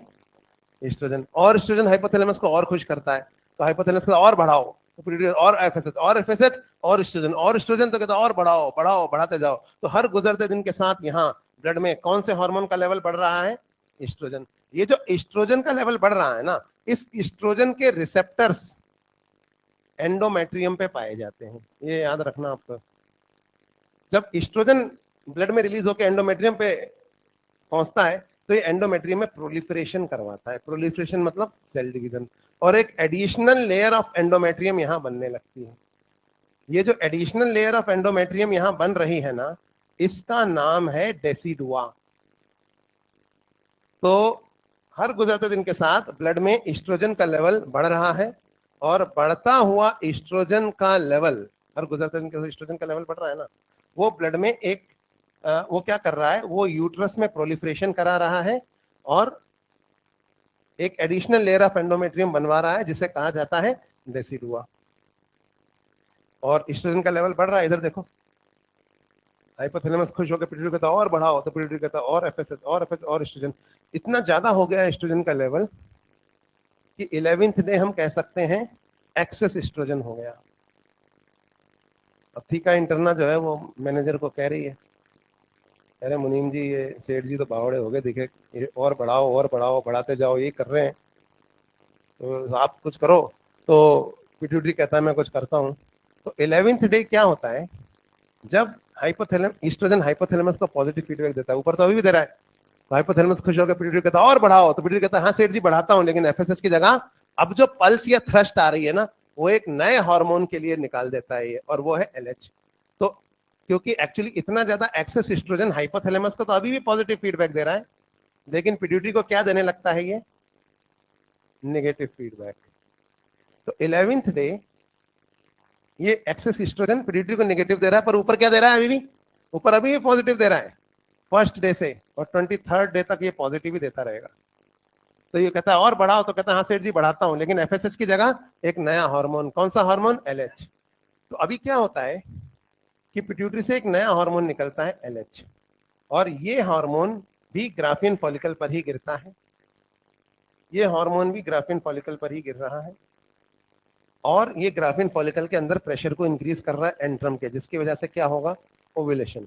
तो 11 से 14 डे तक क्या होता है, यहां से और बढ़ाओ, तो ये कहता है हाँ बढ़ाओ। 11 से 14 डे तक क्या, किसका लेवल बढ़ता चला जाएगा, एलएच का। 14th डे इसे बोलते हैं LH surge. 14th day level इतना ज्यादा हो जाएगा कि ग्राफिन फॉलिकल फूट जाएगी, और फूटी हुई ग्राफिन फॉलिकल का नया नाम क्या है, कॉर्पस ल्यूटियम, कैच हुआ और यहां पहुंच गया, ये है ओव्यूलेशन। हो गया 14 डे ओव्यूलेशन हो गया।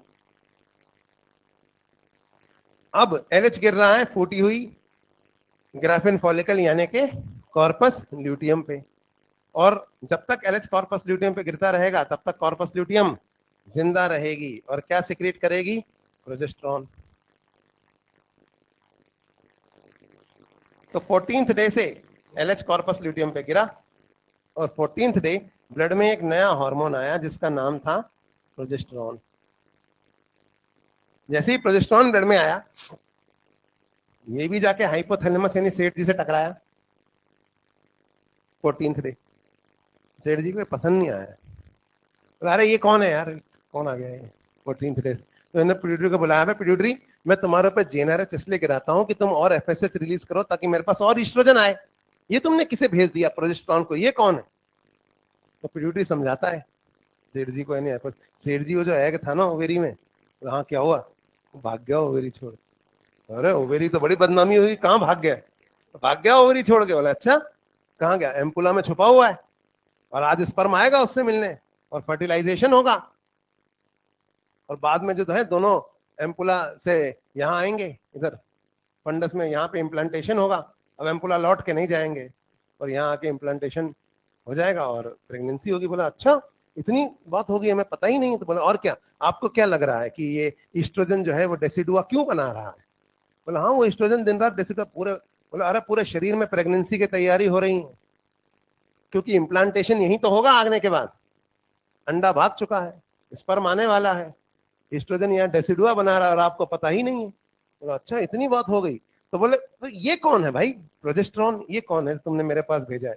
अरे सेठ जी यही तो है प्रेगनेंसी हार्मोन, जो इस प्रेगनेंसी को मेंटेन रखेगा, जो डेसिडुआ ईस्ट्रोजन ने बनाई है, उस डेसिडुआ को जिंदा रखने की जिम्मेदारी अब किसकी होगी, प्रोजेस्टेरॉन की। उसके अंदर ब्लड सप्लाई डेवलप करने की जिम्मेदारी किसकी है, प्रोजेस्टेरॉन की, ताकि इम्प्लांटेशन के बाद एम्ब्रियो को न्यूट्रिशन मिल सके।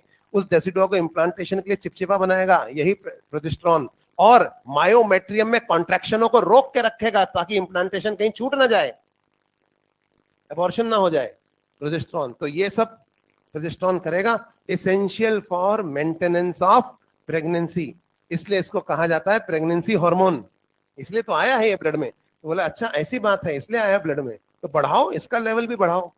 तो अब क्या सेठ जी को उम्मीद है प्रेगनेंसी होगी, तो ईस्ट्रोजन तो पॉजिटिव फीडबैक दे ही रहा था, अब प्रोजेस्टेरॉन भी इनको पॉजिटिव फीडबैक देने लगता है। दोनों मिलकर सेठ जी को खुश कर रहे हैं, पॉजिटिव फीडबैक दे रहे हैं। सेठ जी कह रहे हैं और बढ़ाओ, तो और जीएनएच और जीएनएच और एलएच और एलएच और प्रोजेस्टेरॉन और प्रोजेस्टेरॉन और जीएनएच। तो अगले 9 दिनों तक इधर चलेगी साइकिल, समझ में आ रही बात। यानी कि प्रोजेस्टेरॉन का लेवल अब ब्लड में बढ़ता ही जाएगा, क्योंकि यहाँ पे आपको पता है यहाँ पे एलएच सर्ज हुई, इसके बाद ओव्यूलेशन हो गया, तो अब ब्लड में प्रोजेस्टेरॉन का लेवल बढ़ रहा है। अब दो ही चीजें हो सकती हैं, या तो स्पर्म आएगा या नहीं आएगा। दोनों ही सिचुएशन में अगले 9 दिनों तक तो प्रोजेस्टेरॉन का लेवल बढ़ेगा। तो अगले 9 दिनों तक प्रोजेस्टेरॉन के लेवल बढ़ने की वजह से फर्दर डेवलपमेंट हो रहा है डेसिडुआ में। इसके अंदर ब्लड वेसल्स डेवलप हो रही हैं जो ऐसे टॉर्चरस होती है, एनसीईआरटी में देखिए आपने। और ये थिकनेस और मतलब ये सिक्रीशन के लिए और ज्यादा डेसिडुआ तैयार हो रही है, इसलिए इसको बोलते हैं सिक्रीटरी फेज। ये पहले जो एस्ट्रोजेनिक फेज था ना, इसको क्या बोला था हमने, प्रोलिफरेटिव फेज। अब क्या हो रहा है, सिक्रीटरी सेल्स डेवलप हो रहे हैं इसके अंदर, तो इसको बोलते हैं प्रोजेस्टेरॉनिक फेज को क्या कहा जाता है, सिक्रीटरी फेज। तो यहाँ पे ये सारी तैयारियां हो रही हैं। अब यहाँ अगर स्पर्म आ गया तो यहाँ इम्प्लांटेशन हो जाएगा और 23वें दिन तक गुड न्यूज मिल जाएगी हाइपोथैलेमस को, तो साइकिल रुक जाएगी और क्या स्टार्ट हो जाएगी, प्रेगनेंसी। लेकिन हमको साइकिल पूरी पढ़नी है तो ये मान के पढ़ना पड़ेगा कि अगर स्पर्म नहीं आया तो क्या होगा। अब स्पर्म नहीं आया तो अंडा तो मर गया यहाँ 16वें दिन, लेकिन हाइपोथैलेमस अभी भी पीट्यूटरी पे जीनास गिरा रहा है, पीट्यूटरी से फिर एफएसएच निकल रहा है। तो हर गुजरते दिन के साथ ब्लड में प्रोजेस्टेरॉन का लेवल बढ़ता ही जा रहा है। ऐसे करते करते 23rd डे जब आया ना, तब तक ब्लड में इतना ज्यादा प्रोजेस्टेरॉन हो गया है कि हम कह सकते हैं एक्सेस प्रोजेस्टेरॉन हो गया है। और इतना प्रोजेस्टेरॉन अब सेठ जी के बर्दाश्त के बाहर है, हाइपोथैलेमस के इतने प्रोजेस्टेरॉन को, जो अब तक पॉजिटिव फीडबैक दे रहा था। हाइपोथैलेमस तभी बर्दाश्त करेगा जब उसे इम्प्लांटेशन की गुड न्यूज मिल गई हो, जो कि नहीं मिली है। तो 24th डे यही प्रोजेस्टेरॉन जो अब तक पॉजिटिव फीडबैक दे रहा था, वो हाइपोथैलेमस को क्या देने लगता है, नेगेटिव फीडबैक। तो 24th डे एक्सेस प्रोजेस्टेरॉन हो गया है बॉडी में, और इतना प्रोजेस्टेरॉन हाइपोथैलेमस को पॉजिटिव की जगह नेगेटिव फीडबैक देता है। अब सेठ जी यानी हाइपोथैलेमस इरिटेट हो जाता है, बोलते अरे प्यूटरी इधर आ, तूने क्या कहा था, प्रेगनेंसी होगी प्रेगनेंसी होगी, कोई प्रेगनेंसी नहीं हुई, आज 24वां दिन है, इसका मतलब अंडा तो 16वें दिन ही मर गया था, तूने मुझे बेवकूफ बनाया, तेरी तनख्वाह बंद। तो 24वें दिन हाइपोथैलेमस प्यूटरी को तनख्वाह देना बंद कर देता है। यानी कि जीएनआरएच कब से कब तक गिरता है, 1 से 23 तक। समझ में आया। अब 24वें दिन जब हाइपोथैलेमस पिट्यूटरी पे जीएनआरएच गिराना बंद कर देता है, तो पिट्यूटरी कहता है जब तनख्वाह ही नहीं दे रहे हैं तो काय के सेठ जी मैं भी काम नहीं करूंगा। तो 24वें दिन हाइपोथैलेमस भी काम करना बंद कर देता है। अब जब हाइपोथैलेमस काम करना बंद कर देगा तो ना पिट्यूटरी काम करना बंद कर देता है, कहता है जब हाइपोथैलेमस तनख्वाह नहीं दे रहा तो क्यों काम करूं। तो जीएनआरएच रिलीज नहीं होता तो ना एफएसएच रिलीज होता है और ना ही एलएच। तो अब एफएसएच रिलीज नहीं होगा, यानी एफएसएच कब से कब तक रिलीज हुआ था बोलो, 1 से 23। हालांकि इसका मेन वर्क फर्स्ट 14 डेज में ही था, ठीक है। और एलएच कब से कब तक रिलीज हुआ था, 14 से 20, मतलब 14 से 23rd तक, या 11 से ही आ गया था, और उसके बाद भी था 14, वो यहाँ था 11 से 14, 14 से 23rd यहाँ है।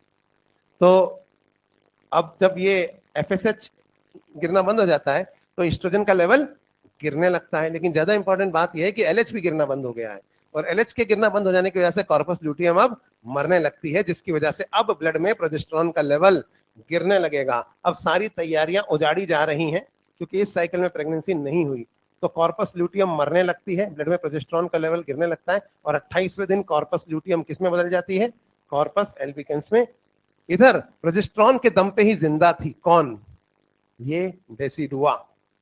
24वें दिन से डेसिडुआ मरने लगती है, क्योंकि अब प्रोजेस्टेरॉन नहीं है, तो इसके अंदर ब्लड वेसल्स रिग्रेस होने लगती हैं, ये सूख कर सिकुड़ने लगती है। 24, 25, 26, 27, 28 अगले 5 दिनों में सूख कर सिकुड़ जाएगी। जैसे चोट लग जाती ना, तो आपकी चोट पे मरे हुए सेल्स की एक सूखी सी पपड़ी सी बन जाती है, लेयर जैसी, है ना। तो वैसे ही डेसिडुआ भी सूख के एक पतली सी पपड़ी जैसी बन के रह जाएगी। वो पपड़ी को आप ऐसे पकड़ के खींच दो एकदम से, तो नीचे से खून बहने लगता है ना। तो वैसे ही क्या होता है, 28वां दिन आते आते डेसिडुआ सूख कर मरे हुए सेलों की एक पपड़ी या लेयर जैसी बन गई है, और 28वें दिन तक ब्लड में प्रोजेस्टेरॉन का लेवल भी जा चुका है, जिसकी वजह से मायोमेट्रियम में जो कॉन्ट्रैक्शन रुके हुए थे वो स्टार्ट हो जाते हैं। तो प्रोजेस्टेरॉन खत्म हुआ ना, अब मायोमेट्रियम में जब कॉन्ट्रैक्शन स्टार्ट होते हैं तो 28वें दिन के बाद फीमेल के यूट्रस में पेन होने लगता है मायोमेट्रियम में कॉन्ट्रैक्शन से, और 29वें दिन ये डेसिडुआ उखड़ जाती है। जब ये डेसिडुआ मायोमेट्रियम में कॉन्ट्रैक्शंस की वजह से उखड़ रही है ना, तो जब ये डेसिडुआ उखड़ेगी तो क्या होगा बताओ, पीछे से ब्लड कैपिलरीज एक्सपोज हो जाएंगी ना, तो उनसे ब्लड निकलने लगता है। ये कोई गंदा खून नहीं है, ये फ्रेश ब्लड है, और ये ब्लड इस डेसिडुआ के साथ घुल घुल कर वेजाइनल रूट से बाहर निकलने लगता है। ऐसा लगता है जैसे क्लॉटेड ब्लड है, पर ये ब्लड क्लॉटेड नहीं है। क्लॉटेड क्यों लग रहा है, क्योंकि इसमें डेसिडुआ मिक्स है। इसमें जो कैल्शियम और फाइब्रोजन था वो डेसिडुआ ने एब्जॉर्ब कर लिया, इसलिए क्लॉट नहीं होगा। ये ऊपर से मायोमेट्री में कॉन्ट्रैक्शन भी हो रहे हैं, तो यहाँ क्लॉट रुकने वाला भी नहीं है। तो अगले 4 से 5 दिन सारी तैयारियां उजड़ रही है ना, कॉर्पस ल्यूटियम कॉर्पस एल्बिकेंस में बदल गई और डेसिडुआ भी अब पतली हो रही है। जो एक्स्ट्रा डेसिडुआ बनी थी ना, ये झड़ रही है, एंडोमेट्रियम तो रहेगी और ये झड़कर वेजाइनल रूट से बाहर निकल रही है। इसे हम बोलते हैं मेंस्ट्रुएशन या ब्लीडिंग फेज। ये करीब 4 से 5 दिन चलेगा, जिसके दौरान अलग अलग फीमेल्स में 50 से 80 ml ब्लड लॉस तक होता है। और ये ब्लड, ये कोई गंदा खून नहीं, लेकिन क्या करें, अब यहाँ कचरा पड़ा है, झाड़ू है ही नहीं इसको बाहर निकालने के लिए, तो पानी से ही फेंक के बाहर बहाएंगे। तो इसलिए ये ब्लड जो है इस डेसिडुआ को छाड़ना जरूरी है, वरना ये वही ओल्ड डेसिडुआ अंदर रहेगी तो दोबारा कैसे आएगी अच्छी वाली। तो इसलिए ये ब्लड के साथ बाहर निकल रही है और ये ब्लड क्लॉट नहीं करेगा। 40 से 80 ml में बताते हैं, इसको हम कहते हैं मेंस्ट्रुएशन। तो ये 4-5 दिन में ये ब्लीडिंग होती रहती है और ये डेसिडुआ फिर से झड़ जाती है और एंडोमेट्रियम फिर से पतली हो जाती है। लेकिन 29वां दिन, जिस दिन ब्लीडिंग स्टार्ट हुई थी, ये अगले साइकिल का पहला दिन भी तो है भाई, है ना। तो तनख्वाह कितने दिनों से बंद कर रखी है हाइपोथैलेमस ने पिट्यूटरी की? 23वें दिन के बाद से 24, 25, 26, 27, 28, 5 दिन से सेठ जी ने पिट्यूटरी की तनख्वाह बंद कर रखी है। 5 दिन से पिट्यूटरी सेठ जी को बोल रहा, सेठ जी इस बार पक्की खबर लाया हूं, एक मौका और दे दो, अब की बार स्पर्म जरूर आएगा, प्रेगनेंसी होगी। नहीं तो हर बार ऐसे ही कहता है। तो 5 दिन में बायोलॉजिकल क्लॉक हाइपोथैलेमस, 5 दिनों में सेठ जी का गुस्सा ठंडा हो जाता है। 29वें दिन हाइपोथैलेमस पिट्यूटरी को बोलता है, चल मैं तुझे दोबारा नौकरी पे तो रख लेता हूँ, लेकिन तुझे तनख्वाह कम दूंगा। इस बार प्रेगनेंसी होगी ना? हाँ सेठ जी पक्का प्रेगनेंसी होगी, तो कम तनख्वाह दूंगा। अरे सेठ जी आप जो तनख्वाह दोगे उस पर मैं काम करूंगा। तो क्या होता है, 29वें दिन यानी अगले साइकिल के पहले दिन हाइपोथैलेमस पिट्यूटरी पे थोड़ा सा जीनाज गिराता है, इसको पता है ना तनख्वाह कैसे बढ़वानी है। तो पिट्यूटरी तुरंत क्या रिलीज करता है? एफएसएच। एफएसएच जब ओवरी पे गिरता है तो सैकड़ों पागल फॉलिकल है फिर एकदम होड़ मच जाती है, हम बनेंगे ग्राफिन फॉलिकल, हम बनेंगे। और उनके ऊपर तो थीका इंटरना है, उससे क्या रिलीज होता है? ईस्ट्रोजन। जैसे ही ईस्ट्रोजन ब्लड में जाता है और हाइपोथैलेमस को जाके सबसे पहले वो यहाँ उसके पैर छूता है, हाइपोथैलेमस खुश हो जाता है, अरे कहां थे तुम ईस्ट्रोजन इतने दिनों से, पिट्यूटरी इसका लेवल और बढ़ाओ। हाँ सेठ जी बढ़ाता हूँ, मेरी तनख्वाह भी तो बढ़ाओ। तो और जीएनएच और जीएनएच और एफएसएच और एफएसएच और ईस्ट्रोजन, हर गुजरते दिन के साथ ब्लड में फिर से कौन से हार्मोन का लेवल बढ़ने लगेगा? ईस्ट्रोजन। जिसकी वजह से एक बार फिर यहां पर क्या डेवलप होने लगेगी? डेसिडुआ। और एक और प्राइमरी फॉलिकल किसमें डेवलप हो जाएगी? Graphene follicle. फिर वो सारे चेंजेस होंगे।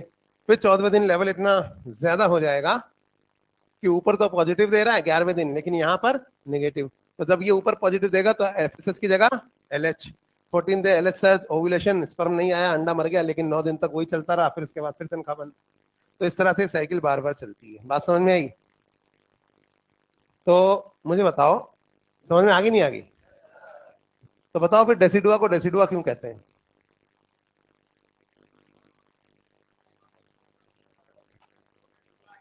डेसिड यानी झड़ना, deciduous forest, periodic shedding of leaves, झड़ जाती है फिर आ जाती है, नहीं सुना कभी?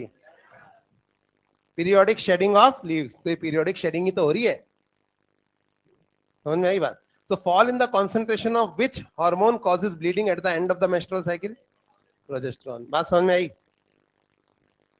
दूसरा सवाल, अगर किसी फीमेल, क्लास ये नीट का एआईपीएमटी का क्वेश्चन है, एक फीमेल है जिसका 1 जनवरी को लास्ट पीरियड आया था, 29 जनवरी को दोबारा आने वाला है, लेकिन 29 जनवरी को उसका फिजिकल एजुकेशन का एग्जाम है, वो ब्लीडिंग अफोर्ड नहीं कर पाएगी, तो क्या वो अपने मेंस्ट्रुअल साइकिल की डेट, मतलब मेंस्ट्रुएशन की डेट को आगे बढ़ा सकती है? और अगर हाँ तो कैसे?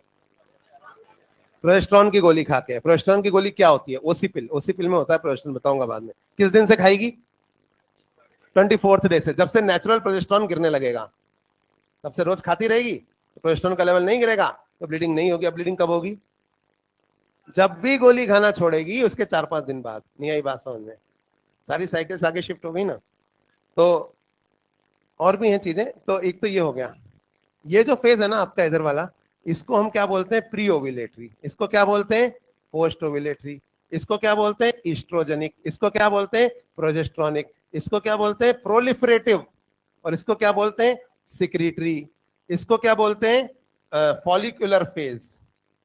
और इसको क्या बोलते हैं? Luteal phase. तो ये नाम तो अपने आप में ही समझ में आ रहे नहीं आ रहे? लेकिन अभी मैंने मेंस्ट्रुअल साइकिल पढ़ाना शुरू किया है, खत्म नहीं किया है। 28 दिन की साइकिल है। अब जरूरी थोड़ी कि हर फीमेल में 28 की होती हो, किसी में 26 की होती है, किसी में 30 की होती है। तो उसमें क्या फर्क पड़ेगा प्री ओव्यूलेटरी और पोस्ट ओव्यूलेटरी पे, ये भी हमें पढ़ना है, लेकिन बहुत ज्यादा समय अभी नहीं है, तो मैं यहीं से मैं अगली क्लास में पढ़ाऊंगा। एक छोटा सा एक सवाल और सुन लो। क्वेश्चन है, व्हाट कॉजेज ब्लीडिंग, ये ज्यादा इंपॉर्टेंट सवाल है, at the end of menstrual cycle. अगर मैं आपसे पूछता हूं कि what causes bleeding, cause of bleeding at the end of menstrual cycle. ठीक है, और इस बार मैं आपको ऑप्शन दे रहा हूं,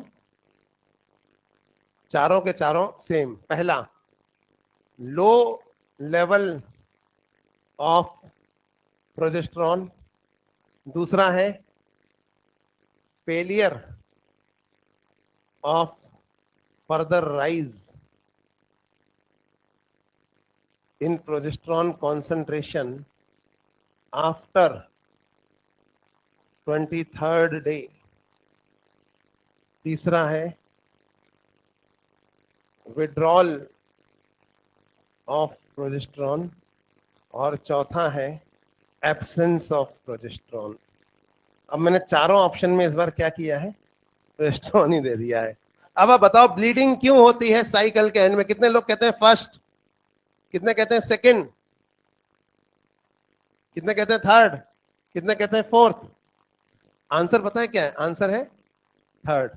फोर्थ क्यों नहीं होगा भाई? ब्लीडिंग क्यों होती है मेरे को बताओ। ब्लीडिंग होती है क्योंकि मायोमेट्रियम में होने लगते हैं कॉन्ट्रैक्शंस, इसीलिए तो डेसिडुआ उखड़ती है। नहीं बताया मैंने? अब बताओ, मायोमेट्रियम में कॉन्ट्रैक्शन होने लगते हैं इसलिए डेसिडुआ उखड़ती है ना। एब्सेंस ऑफ प्रोजेस्टेरॉन इसका आंसर क्यों नहीं होगा? क्योंकि मेरे को बताओ, जब वो लड़की पैदा हुई थी तब से लेके जब तक उसमें मीनारकी नहीं आ गई, तब तो कभी उसके यूट्रस में ऐसे कॉन्ट्रैक्शन नहीं हुए। तब तो एब्सेंस ऑफ प्रोजेस्टेरॉन ही था ना। तब तो उसके यूट्रस में कभी ऐसे कॉन्ट्रैक्शन नहीं हुए। इनफैक्ट साइकिल के भी पहले 14 दिनों में तो यूट्रस में कॉन्ट्रैक्शन नहीं हो रहे थे। साइकिल के पहले 14 दिनों में तो एब्सेंस ऑफ प्रोजेस्टेरॉन ही था ना। तो इसका मतलब साइकिल के पहले 14 दिनों में एब्सेंस ऑफ प्रोजेस्टेरॉन ही था। तो इसका मतलब एब्सेंस ऑफ प्रोजेस्टेरॉन तो इसका आंसर नहीं हो सकता। दूसरा क्या है? Failure of sorry low level of progesterone. अब 14वें दिन जिस दिन ओव्यूलेशन हुआ है उस दिन तो प्रोजेस्टेरॉन लो ही है। 15, 16, 17, 18 के बाद बढ़ेगा ना। तो 14वें दिन तो यूट्रस में पेन नहीं हो रहा, तो लो लेवल ऑफ प्रोजेस्टेरॉन भी गलत है। 23वें दिन जितना हो गया प्रोजेस्टेरॉन का लेवल, अगर उतना मेंटेन रह जाता तो भी यूट्रस में कॉन्ट्रैक्शन होने वाले नहीं थे, गिरा ना उसके बाद। Withdrawal of progesterone. आप कहेंगे विड्रॉल क्या होता है? ड्रग एडिक्ट्स देखे आपने? विड्रॉल सिम्टम समझते हैं? जैसे मान लो ये दोनों लड़के रोज मेरे पास आते हैं आशीर्वाद लेने, और रोज मैं इनको एक चरस की पुड़िया देता हूँ। ये तो खाता है और ये फेंक देता है। एक महीने बाद मैंने कह दिया कल से तुम्हें चरस नहीं दूंगा। इसके तो कोई फर्क नहीं पड़ा, जो खाता था नहीं, जो फेंक देता था। लेकिन जो खाता था उसके पेट में दर्द हो रहा है, उसके सिर में दर्द हो रहा है, उसे उल्टी आ रही है, वो सांस नहीं ले पा रहा, उसे विड्रॉल सिम्टम्स आ रहे हैं। क्योंकि उस विड्रॉल सिम्टम क्या होता है? ड्रग का एक कॉन्सेंट्रेशन बिल्ड हो जाता है आपके ब्लड में। वो ड्रग आपके सांस लेने के लिए जरूरी नहीं थी, वो आपके डाइजेशन के लिए जरूरी नहीं थी, आंखों से देखने के लिए जरूरी नहीं थी, लेकिन आपकी बॉडी को आदत पड़ जाती है, इसे न्यूरो अडॉप्टेशन कहते हैं, उस ड्रग की प्रेजेंस में काम करने की। फिर एक दिन जब वो ड्रग नहीं मिलती है तो आपके बॉडी आपके नॉर्मल काम भी नहीं कर पाती। जैसे किसी को ईयरफोन पे म्यूजिक सुनते हुए पढ़ने की आदत है, एक दिन उसका हेडफोन खराब हो गया, पढ़ाई नहीं कर पा रहा हो। पढ़ना जरूरी थोड़ी था उसकी, म्यूजिक थोड़ी जरूरी था उसके, लेकिन आदत हो गई थी ना रोज की प्रेजेंस में पढ़ने की। तो इसी तरह से क्या होता है कि विड्रॉल ऑफ प्रोजेस्टेरॉन, पहले जब तक प्रोजेस्टेरॉन नहीं दिया तब तक ठीक था। इसको विड्रॉल ब्लीडिंग बोलते हैं हम, ये जो मेंस्ट्रुएशन की ब्लीडिंग होती है। तब तक यूट्रस की मायोमेट्रियम का कोई फर्क नहीं पड़ रहा था। फिर 9 दिन प्रोजेस्टेरॉन दिया, बॉडी को प्रोजेस्टेरॉन का, मायोमेट्रियम का प्रोजेस्टेरॉन का चस्का लग गया, फिर प्रोजेस्टेरॉन वापस ले लिया। तो अब मायोमेट्रियम में कॉन्ट्रैक्शन होंगे, क्रेविंग, समझ में आ रही है? प्रोजेस्टेरॉन दो और कॉन्ट्रैक्शन होंगे तो उससे ब्लीडिंग हो जाएगी। नहीं नहीं, प्रोजेस्टेरॉन के विड्रॉल से पेन होगा ना, लेवल बढ़ने से पेन क्यों होगा? नहीं नहीं, गलत बोल रहे हो। प्रोजेस्टेरॉन का लेवल बढ़ेगा तो और काम रहेगा ना यूट्रस, अच्छा लग रहा है, अभी तो मजा आ रहा है। जब वापस लोगे तब विड्रॉल सिम्टम आएंगे। तो सेम चीज पता है क्या होती है? एक क्वेश्चन है एंडोक्राइन सिस्टम में, मैंने आपको बताया था शायद, कि मीनोपॉज आने के बाद फीमेल्स में ऑस्टियोपोरोसिस की प्रॉब्लम हो जाती है। बताया था नहीं बताया था? क्योंकि विड्रॉल ऑफ एस्ट्रोजन हो जाता है। अब बताओ, मेल में तो एस्ट्रोजन है ही नहीं ना, तो मेल में ऑस्टियोपोरोसिस क्यों नहीं होती?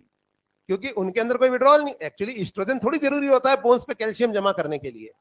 लेकिन प्रॉब्लम क्या है कि जब से वो फीमेल में मीनारकी आई थी उसके बाद अगले 30-35 साल ईस्ट्रोजन की प्रेजेंस में बोन पे कैल्शियम डिपॉजिट हो रहा था, तो आदत हो गई थी बॉडी को, बोन्स को कैल्शियम लेने की in the presence of oestrogen. Male की बॉडी को नहीं हुई थी, फीमेल की बॉडी को। फिर जब मेनोपॉज आया उस फीमेल के अंदर तो बोन में कैल्शियम नहीं जमा हो पा रहा। बात समझ में आ रही नहीं आ रही? तो ये विड्रॉल ऑफ हार्मोन्स की वजह से कई सिम्टम्स आते हैं। हम अगली क्लास में, मुझे याद दिला देना, यहीं से पढ़ेंगे मेंस्ट्रुअल साइकिल को आगे। सेकंड वाला ये था ना, अगर 23वें दिन जितना प्रोजेस्टेरॉन लेवल है उतना मेंटेन रह जाए तो भी मायोमेट्रियम कॉन्ट्रैक्ट नहीं करने वाला। गिर गया ना लेवल, गिर इसलिए विड्रॉल हुआ। बाहर आके पूछ लो, फेलियर ऑफ फर्दर राइज लिखा।